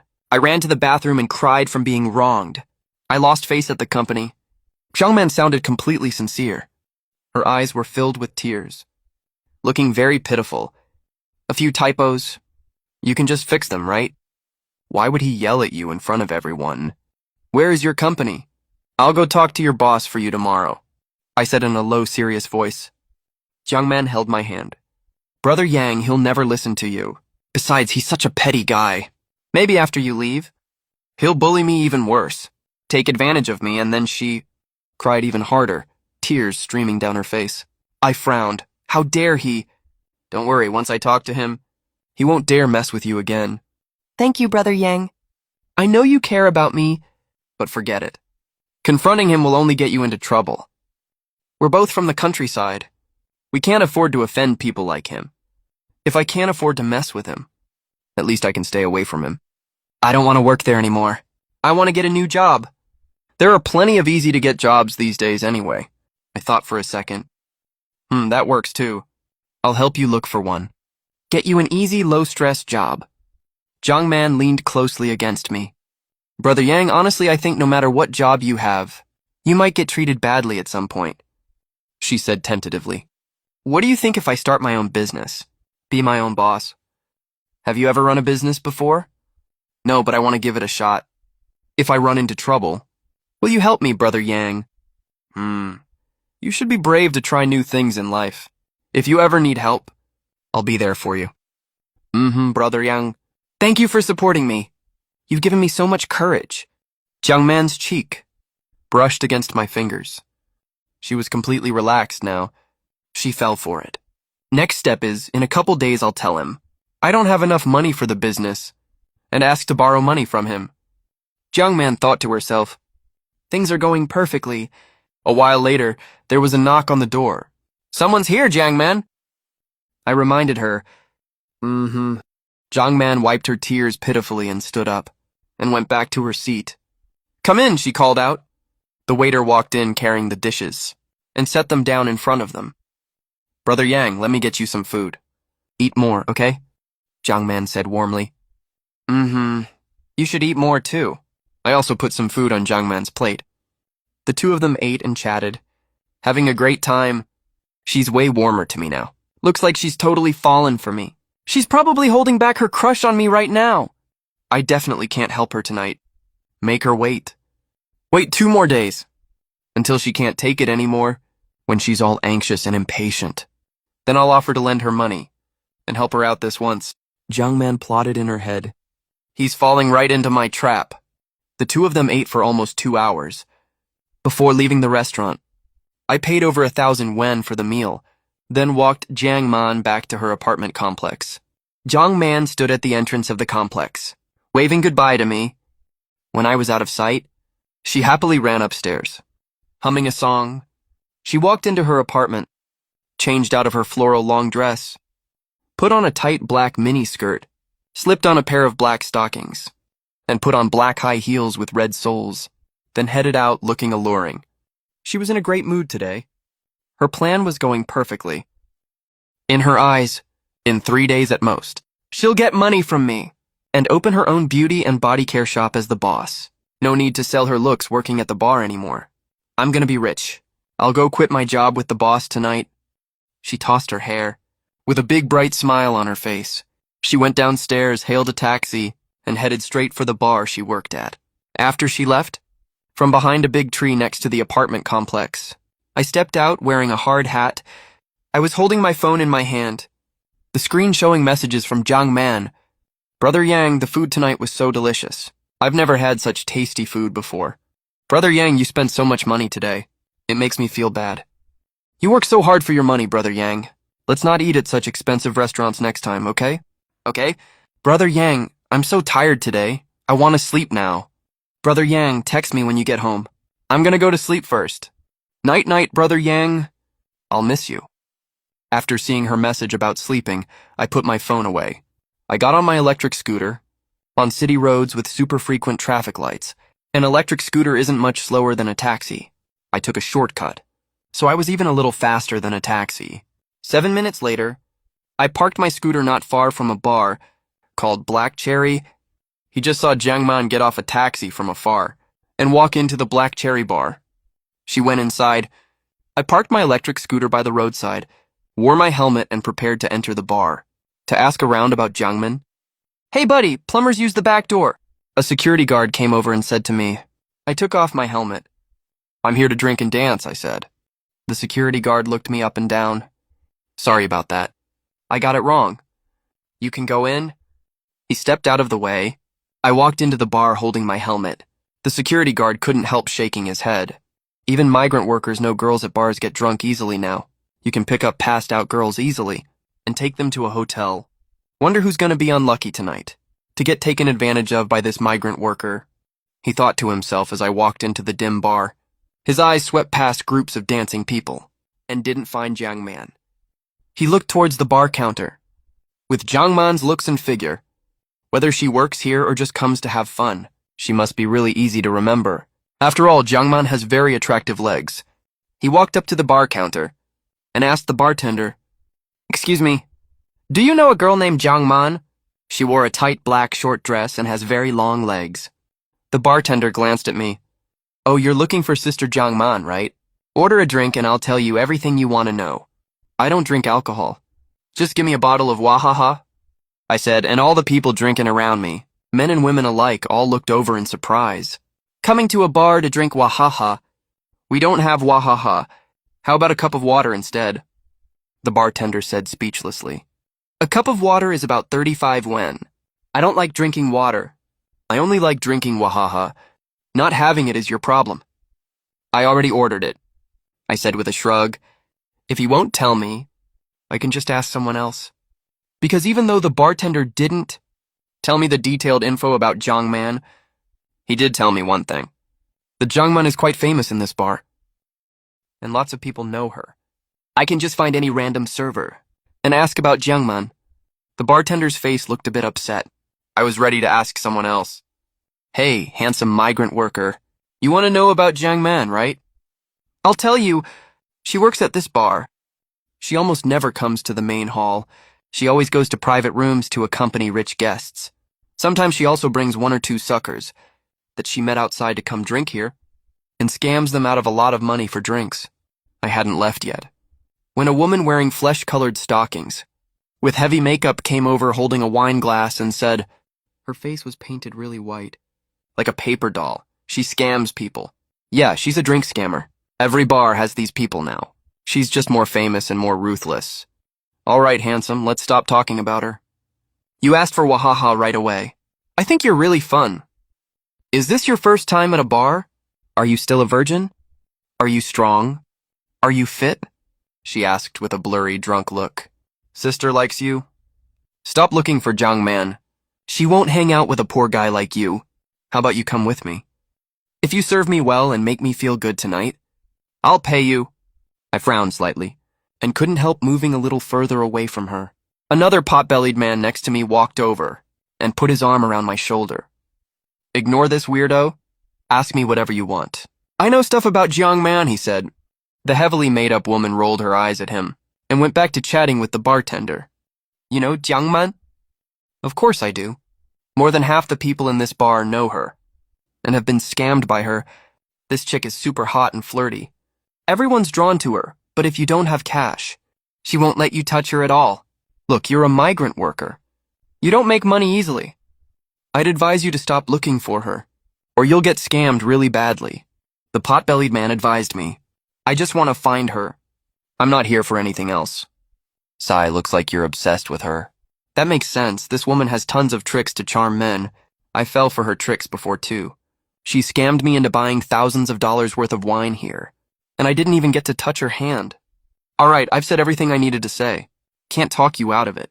If you still get scammed, that's on you. Boss Qian is here today. He's really close with Jungman. So Jungman is probably on the 3rd floor, sitting on Boss Qian's lap, drinking and singing with him. When you get there and see that scene, keep calm and don't get agitated. Boss Qian is not someone to mess with. If he gets angry, you'll get carried out of here today. He reminded me. Got it, thanks a lot. No problem. The pot-bellied man held his wine glass, watching my back as I walked upstairs. He's probably just like I used to be, thinking Jungman is some pure innocent goddess, with that fiery young temper of his. He's definitely gonna get beaten up today. The 5th floor of the bar. This is the top floor. The elevator doors opened. Jungman in high heels walked briskly up to an office door. She reached out and knocked on the door, then spoke up. Boss Chu, it's me, Jungman. Come in, the door's unlocked. A young man's voice came from inside. Jungman opened the door and walked into the room. There was a young man smoking a cigar inside. A woman in a white cheongsam was sitting on his lap. This young man is the owner of Black Cherry Bar, surnamed Chu. His full name is Chu Feiyun. Jungman, what do you need from me? Chu Feiyun put down his cigar and asked. Jungman sat on the chair opposite Chu Feiyun. Boss, I want to resign after finishing this month, she said. Chu Feiyun's face immediately darkened. You've been working really well here, Jungman. Why do you want to leave? Did someone bully you? Jungman is the top-performing employee at Black Cherry Bar. If she leaves, he will lose a lot of profit. No one bullied me, Boss Chu. I just saved up some money recently, and I want to open a beauty and body care shop. Jungman explained. Open a shop? Yes, over the past year or so, I've drank way too much alcohol. My health is not very good, so I want to take a break. Of course I won't leave the city. When my shop gets more customers later, I'll bring them here to drink. And I won't stop working as a wine tout. Once I open my shop and get familiar with other shop owners, I can bring them here too. They are rich. We can scam even more money out of them. I can also use my shop's reputation to bring in lots of out-of-towners. What do you think, Boss Chu? Jungman laid out all her plans. She had thought this through a long time ago. It looks like she's helping Chu Feiyun, but actually she's helping herself too. If the beauty shop doesn't get enough business later, She can also rely on Boss Chu's influence to bring in many customers for her beauty shop. It's literally a perfect win-win. Xu Feiyun thought it over. After a while, that's a great idea. All right, I agree. Thank you, Boss Chu. When my shop opens, I'll invite you over to support the event, Jiang Man said with a smile. Xu Feiyun agreed without hesitation. Sure, I'll definitely make you look great that day. I'll head out first then, Boss Chu. Boss Qian is here. He's in box 7 on the 3rd floor. Go keep him company. Got it. Jiang Man walked out the door. A big smile spread across her face. Tomorrow I'll go look for a shop location. Then I can start milking him for money. I also want his apartment. I'll get that out of him too. Once I have everything, I'll ask Boss Chu for help and dump him for good. That way I'll have the apartment, the shop, the money, without even lifting a finger. I'll have it all. He's a guy from the countryside. No roots or connections here at all. With Boss Chu backing me, there's nothing he can do to me. I'll also tell Boss Qian about this later. I reckon he'll be more than happy to help me. With that thought, she got into the elevator. She pulled down the shoulder part of her top to look more alluring. When they reached the 3rd floor, the elevator doors slid open. She stepped out of the elevator and headed for box 7. Suddenly, someone called Jiang Man's name from behind. Jiang Man turned around to look. A figure wearing a safety helmet was leaning against the wall by the stairs, staring at her quietly. That familiar figure. That familiar look, it was definitely me. Brother Yang. Why are you here? She scrambled to pull the top she had tugged down her shoulder, back up to cover her shoulders. She tugged nervously at her short skirt, as if trying to hide something. Just like a cheating wife caught red-handed by her husband. I came to check up on you. Did you sleep well? I waved my phone a little. Jiang Man could clearly see that the phone screen was displaying our chat history. Her facial expression shifted rapidly at that moment.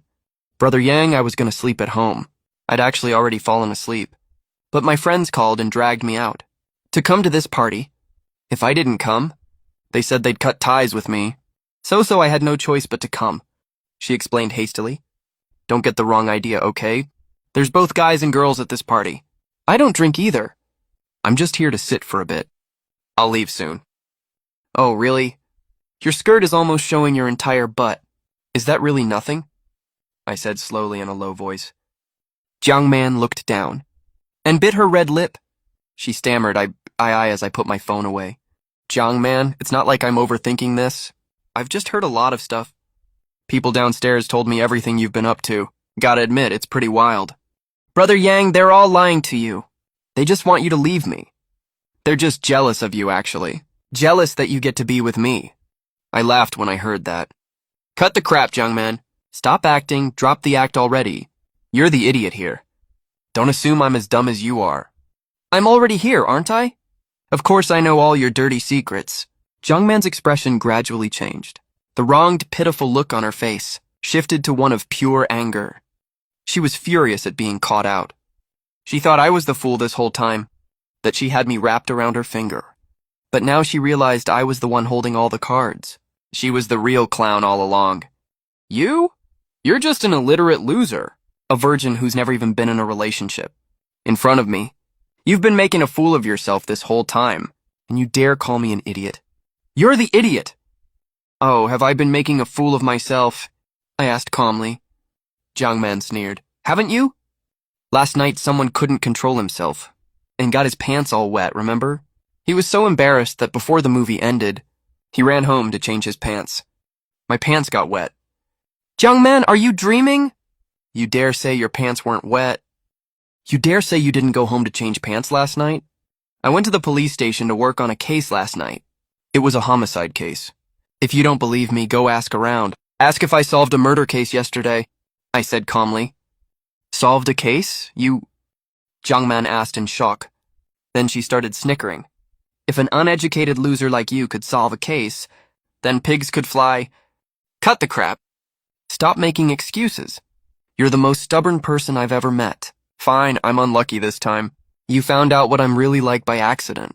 I can't scam you out of your money, just leave. She didn't believe a word I said, and I didn't bother explaining further. This was probably our last meeting. We'd never see each other again after this. Think whatever you want. But if you want me to leave, you'll have to wait a minute. I came here today to talk to you about something. Jung Man asked. Something? What? You want to beg me to stay? Want me to give you a chance? In your dreams. Do you have any idea how disgusting you are to me? Are you out of your mind? Who the hell wants you to stay? I pulled out a payment receipt. Let's split the bill for today's meal evenly, minus the movie ticket money you paid yesterday, and the dinner you treated me to the day before yesterday. You still owe me 600 yen. Jung Man was totally stunned. He came all the way here. Just for 600 yen, not to beg him to stay. Ling Tian, are you seriously this stingy? No woman will ever like you if you're this cheap. You know that, she said to me coldly. I rubbed my nose.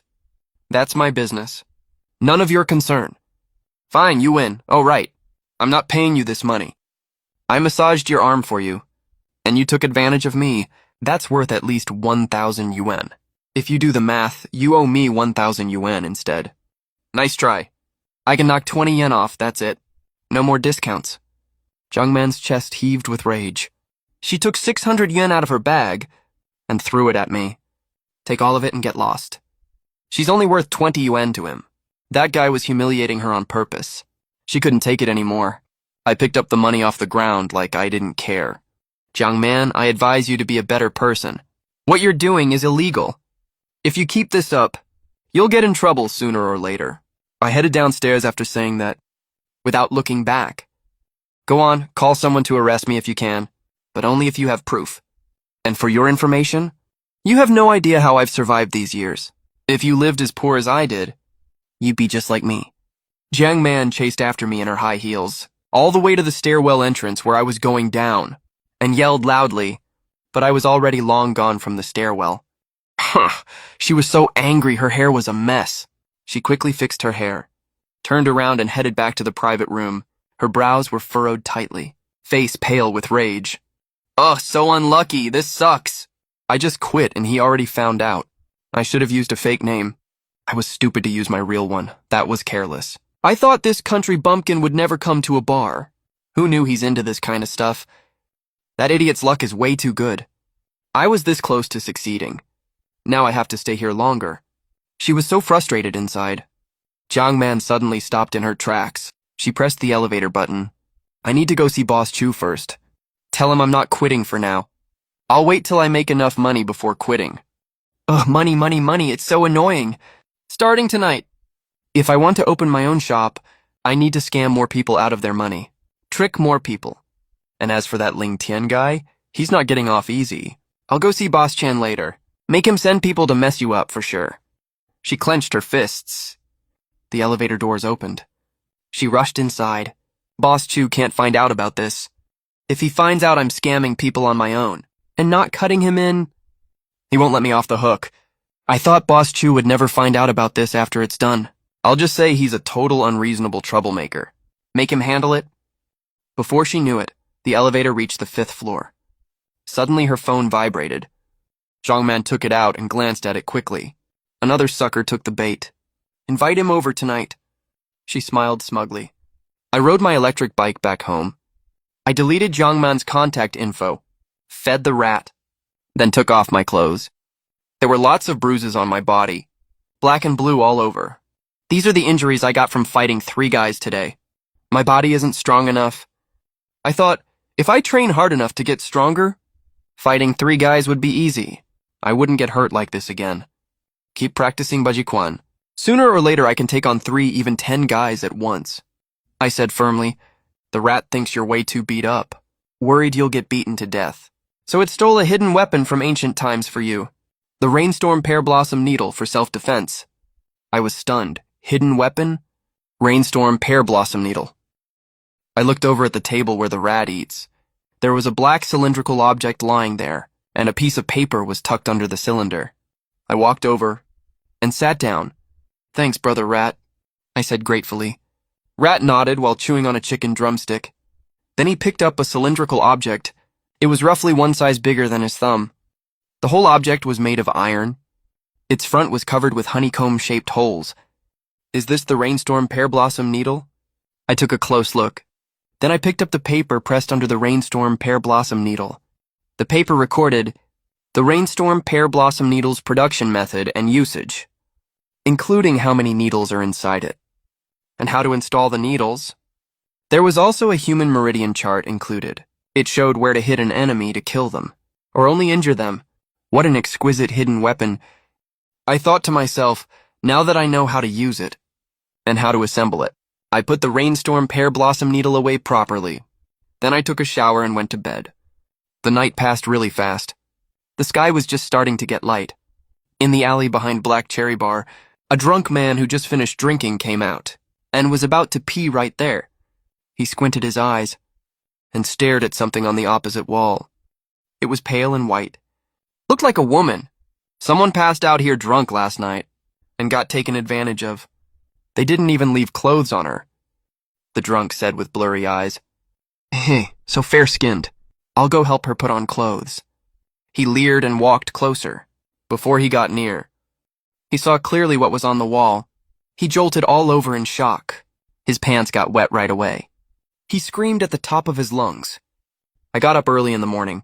I didn't skip my Baji Quan practice just because of a small bruise on my body. I know very well, no matter what you do, persistence is key, especially when it comes to training your own body.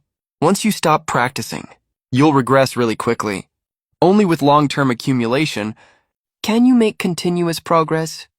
I fed Rat, then ate breakfast myself. Then I went to the small woods, behind the community to practice Baji Quan. After practicing Baji Quan for several days, I have a much deeper understanding of Baji Quan's force generation and fighting techniques. I can use Baji Quan much more flexibly now. I know my practice has reached the level of fully grasping all skills. I'm not far from the level of reacting instinctively. If I get more actual combat experience now, and train my reaction ability, then when someone throws a punch at me later, I'll be able to react in time, and know which Baji Quan move to use to block it. Once I reach the level of fighting back instinctively, I'll have fully mastered Baji Quan. I looked at my still pretty thin arms. I rubbed the tip of my nose. To gain more muscle, I probably need to eat better food. Preferably eat more meat. I'll have meat tonight. After finishing practice, I went home and took a shower. Drank a lot of water. Before leaving home, I brought the hidden weapon Rainstorm Pear Blossom Needle and hid it inside my clothes. On my way to work by bike, I was thinking after I drank the full nourishing soup, how should I burn off that excess energy? I want to fight but don't have an opponent. I still lack actual combat experience now, but there's no place for me to practice. I wish I could find a proper place, preferably a place that doesn't cost money. If I get a sparring partner, I'm afraid I'll lose my temper, end up biting their ear or something, and hurt them by accident. Underground fight clubs? No, that won't work. I lack experience now. Not that I'm too strong and need more fights. My current skill level isn't high at all. Going to an underground fight club is just asking to get beaten up. Besides, you have to pay to fight there. Not to mention people fight dirty there. If you're not careful, you'll get crippled. It's totally not worth it. Most importantly, does this small city even have underground fight clubs? I've never even heard of one. I need someone to practice with. They can't be too strong. They have to be scared of me and listen to my orders.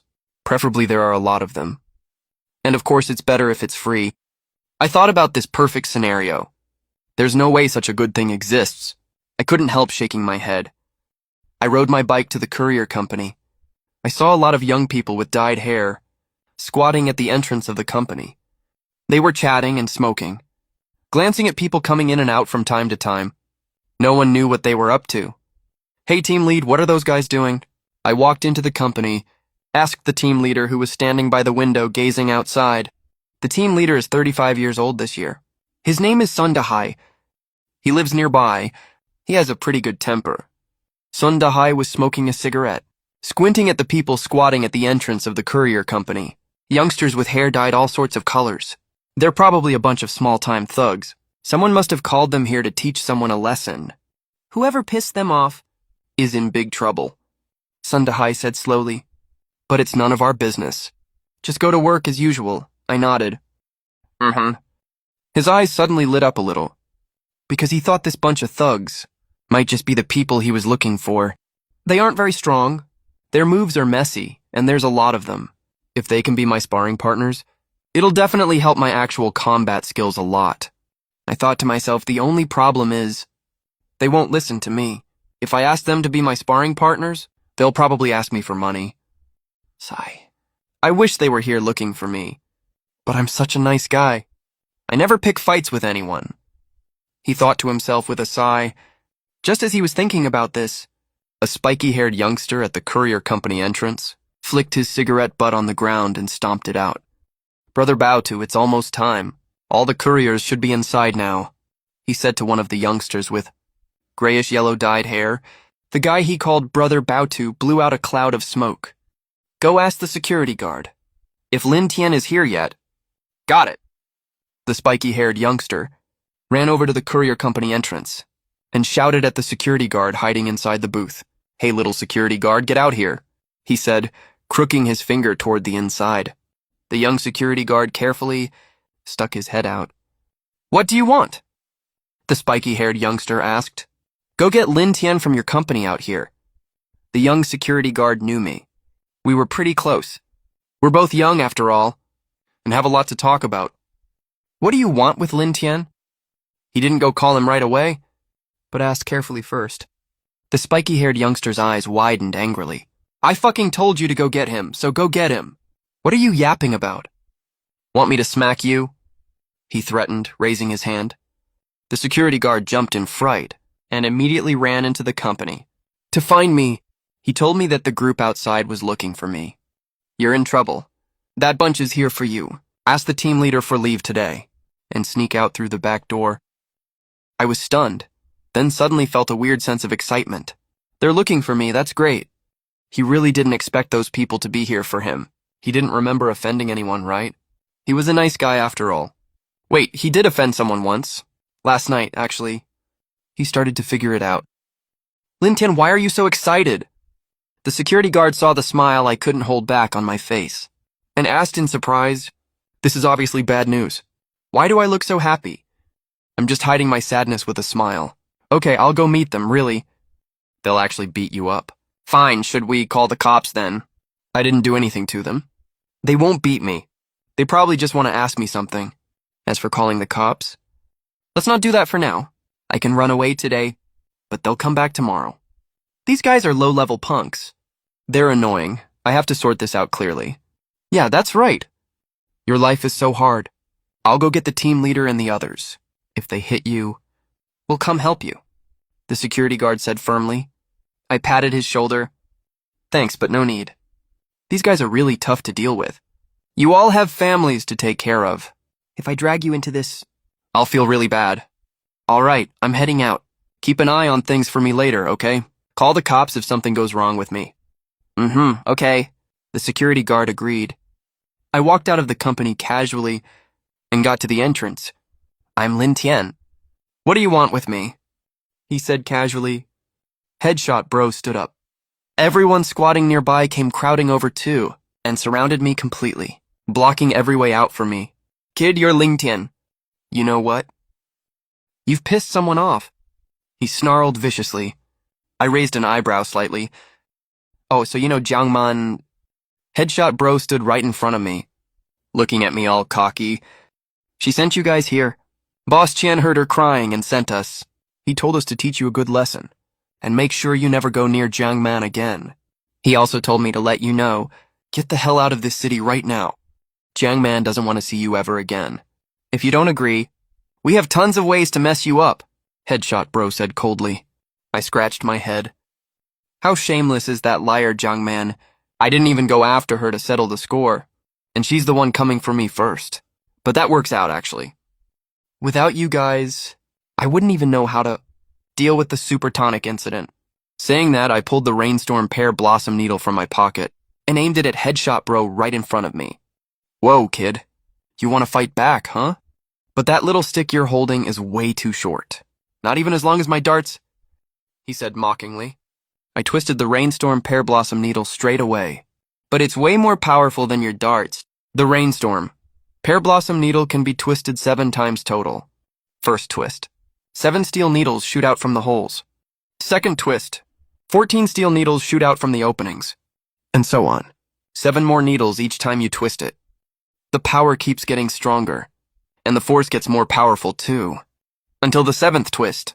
It shoots out 49 steel needles. When I did the first twist, 7 thin steel needles shot out, pierced right through Headshot Bro's pants, and stuck into his leg. Headshot Bro's face instantly changed color. Ah! He grabbed his leg and screamed in pain. But when he grabbed his leg, he touched the back ends of the steel needles, pushing the needles deeper, which made the pain even worse. What did you do? He screamed as he pulled down his pants.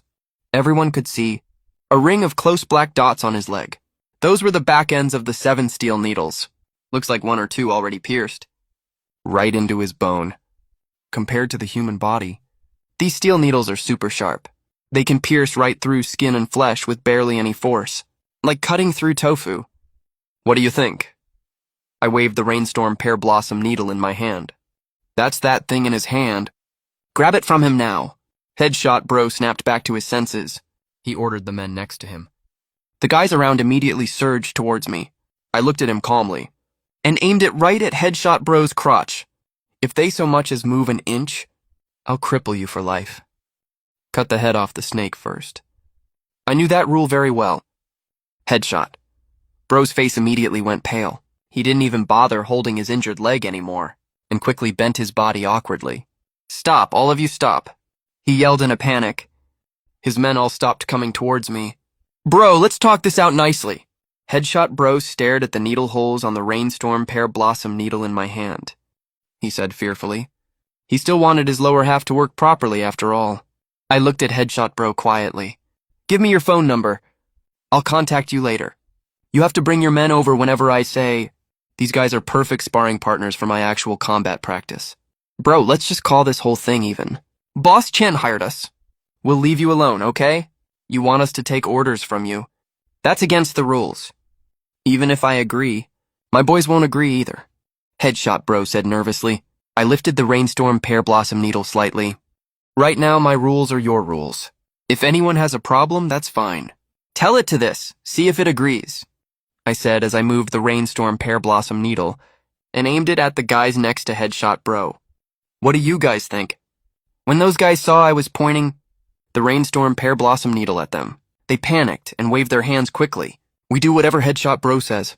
If Headshot Bro agrees, we have no problem with it. They all passed the buck one after another.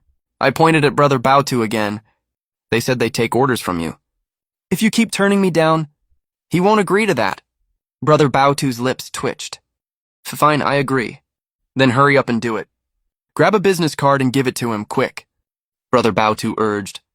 The spiky-haired young man held out a business card with trembling hands. I took it and he jumped far away in fear. You guys can head back now. Oh right, one more thing. Pass a message for me.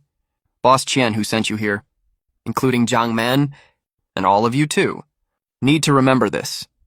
Be glad you live in this era. Don't ever come mess with me again. Or I wouldn't mind. A common man's fury, he said slowly, his voice laced with coldness. If I don't put them in their place, these guys will never know their limits. Yes, we'll go back right now, and pass your message on to them. Brother Baotu waved his hand. Hurry up, move it. After the group left, I put away my Pear Blossom storm needles and turned to walk into the courier company. He saw the security team leader and others were all watching him. The second he walked in, team leader Sun Dahai came over and asked concernedly, They didn't give you a hard time just now, right? I shrugged my shoulders. Nope, they just asked if I knew a person named Jiang Man. Nothing else. The fact that he has the Pear Blossom storm needles, of course he wouldn't tell Sun Dahai and the others. It's his secret. Besides, the gate is quite far from the company. Sun Dahai and the other security guards were scared themselves and didn't dare get close.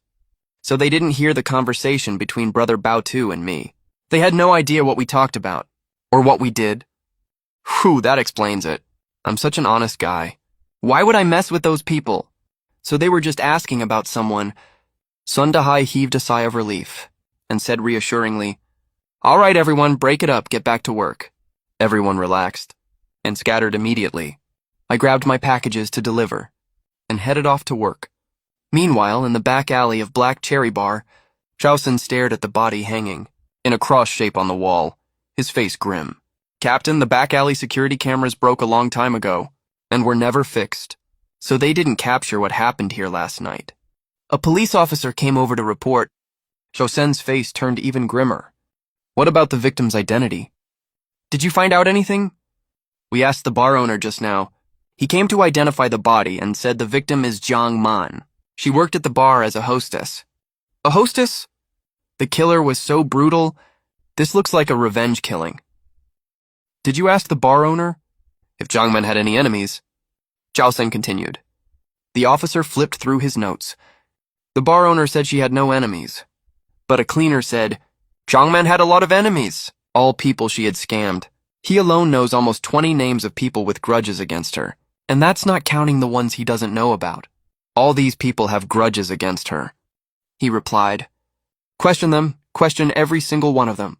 Ask them every single detail. I need to know where all of them were last night. Yes, sir, not long after. Lingling walked over. Her pretty face was deathly pale, with almost no color in it. What did Zhou Pei say? Zhao Sen asked immediately. Lingling began. Forensic Zhou said, The victim has no clothes or phone on her. There are 4 wounds on the body total. Her wrists, heart, and throat were all nailed to the wall with steel nails, which left her entire body hanging in midair. The fatal wound is the steel nail driven into her heart. Time of death is between 1 a.m. and 3 a.m. last night. All other details can only be confirmed after we perform an autopsy in the forensics lab. One more thing. Except for the hair on her head, all other body hair has been completely shaved off. Chowson's phone rang. He answered it immediately. He kept saying yes, yes, yes. After he hung up, he put down his phone. Captain, who was that on the phone? It was the director. He told us to solve the case as soon as possible. Chowson replied. Come on, follow me to check the surrounding area. See if we can find any clues. Yes, Captain. Chowson wandered around the surrounding area. He didn't find any clues. Just then, a police officer ran over and stopped in front of him out of breath. Captain, we found something. Chowson's gaze sharpened. What is it?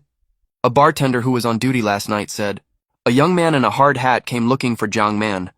He looked like he just found out Jiang Man scammed him and was about to confront her. Does he remember the guy's look or age? He said the lighting was dim at that time, so he couldn't see the guy's face clearly. He only knew he looked like a construction migrant worker. He told us to ask the security guards. They might remember a migrant worker. If he really got all his money scammed, he could have done such a terrible thing. Come on, follow me to look into this further. Josen brought his team to the entrance to ask the security guard here. You mean the young guy in a hard hat, right? Yeah, I remember him clearly. I was even thinking back then, migrant workers are so trendy these days, even coming here to party. Do you remember what he looked like? He was dark and skinny. I don't remember the details, though.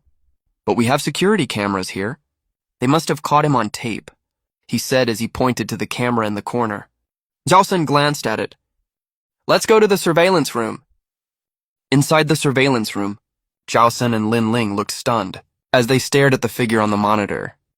They knew Lin Tian way too well, so well that they never expected to see him here, especially since he just helped them solve a murder case the day before yesterday. They finished the report yesterday. After wrapping up the case, Zhaosen originally planned to deliver to me a good citizen banner today, plus a 5,000 yuan bonus, but a new murder case popped up first thing this morning, so he didn't have time to go. Maybe this time he'll have to give him cuffs instead. Zhaosen thought to himself. He immediately took out his phone and called me. I was delivering packages when I picked up the call. Hello, who's this? It's Zhao Sen, captain of the police station. You helped us solve that case earlier, remember? We were just about to thank you. Where are you right now? I'll come meet you right away, Zhaosen said with a smile. He quietly gestured to Ling Ling.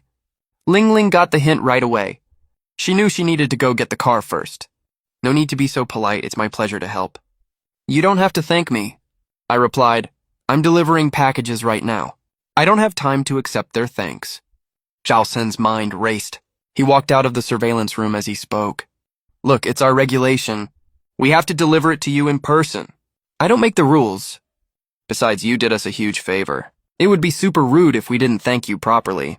If word gets out, it'll make our jobs really hard. I listened and checked the street sign for my location. Alright, I'm delivering packages near the traffic light on East Road. You can come over. I'll take a break here and wait for you. I'll be there soon. Jowson hung up the phone politely. His face immediately turned serious. He ran out of the Black Cherry Bar and got to the entrance. Ling Ling already had the car parked by the door. He opened the car door and hopped in. He told Ling Ling my location and told her to hurry. Okay. Ling Ling started the car without hesitation and drove towards where I was. On the way, Ling Ling asked Jowson as she drove, "Do you think Lin Tian is the killer?" Jowson crossed his arms and stared ahead. "What do you think?" "I don't think so." When he helped us solve the case, he was super quick and logical. He doesn't seem like the type to get scammed, so he'd have no reason to kill someone, Lin Ling replied. Jowson shook his head. "Captain, do you really think Lin Tian is a suspect?" Lin Ling asked in surprise. "But Lin Tian helped us solve a murder before. He knows what happens if you kill someone." She was really confused. "Based on the evidence we have now, Lin Tian is definitely a prime suspect," Jowson said in a serious voice. "And as for him being quick and logical, that doesn't mean he can't get scammed by a woman. Even less reason to kill someone. That's exactly wrong. It even proves I have a motive for murder." Captain, what do you mean by that? Ling Ling, you might not know this. A man with sharp logical thinking, a smart, intelligent man, can often end up ruined by a woman. I've handled tons of cases, lots of smart people, and rich folks get scammed by women all the time. So of course that could happen to me too. Plus, don't forget what the victim looked like this time, Jowson warned seriously. Ling Ling thought of the victim's appearance and couldn't help shivering. Listen up, Ling Ling, remember this. When a smart person gets scammed, they get way angrier. They'll use every trick to torture the other person until they die, just like our victim Zhang Man we saw today. Jowson continued. Ling Ling, you're still young. You just joined the police force. When it comes to the unwritten rules of solving cases, you've got a lot to learn. Ling Ling thought Jowson was right, but she also felt Lin Tian didn't look like a murderer. Captain, I just keep feeling Lin Tian isn't the killer. She couldn't help speaking her mind. Why do you think he doesn't look like one? Ling Ling froze for a second. Her earlier reason had already been shut down by Jowson. She hadn't thought of a new one yet. Does he doesn't look like one count as a reason? She was tongue-tied for a moment. Jowson sighed. Ling Ling, you have no reason. No evidence either. Nothing at all. All you can say is he doesn't look like one. You're being too naive. You're only looking at the surface. Sometimes murderers are way more reserved than you think. They hide themselves much deeper. Take Lee Chung-ki, for example. Who would have guessed a glasses-wearing, gentle guy would be a murderer? You can't judge a book by its cover. Remember, as police officers, we value evidence above all. Don't go by gut feeling. Got it, Captain. Drive faster. I just made up an excuse to hold him back just now. If he is the killer, and he figures out what's going on, he'll definitely run. If a smart criminal like him gets away, a lot more bad stuff will happen. Yes, sir. Ling Ling drove through street after street, and soon arrived at the location I mentioned. As soon as they turned onto this street, they saw me riding a courier company's electric tricycle parked by the side of the road. I was sitting on the vehicle, making a phone call to someone. Drive over there, Jowson ordered. Ling Ling pulled the car up next to me. Jowson opened the door and jumped out. He stood right in front of me and grabbed my shoulder. I was startled by the sudden movement and was about to kick out the next second. I only stopped when I saw it was Jowson from the corner of my eye. Captain Zhao, don't sneak up on me like that. I almost attacked you just now, I said as I hung up the phone. He's been practicing Baji Quan lately, so his reaction speed is way faster than before, especially his vigilance. When Jowson suddenly grabbed him just now, if it had been anyone else, he would have already subdued them with a counter move. Jowson laughed. I'm a Sanda master, you know. You better not try to fight me, or you'll definitely be the one getting hurt. Sanda? I put away my phone. Got it, officer. You came to thank me empty-handed. He looked Jowson and Ling Ling up and down. Both of them were empty-handed. They didn't bring anything at all. I thought if they came to thank me, they'd at least bring something. Who knew they'd come with nothing? He felt disappointed right away. The thank you part. We can talk about that later.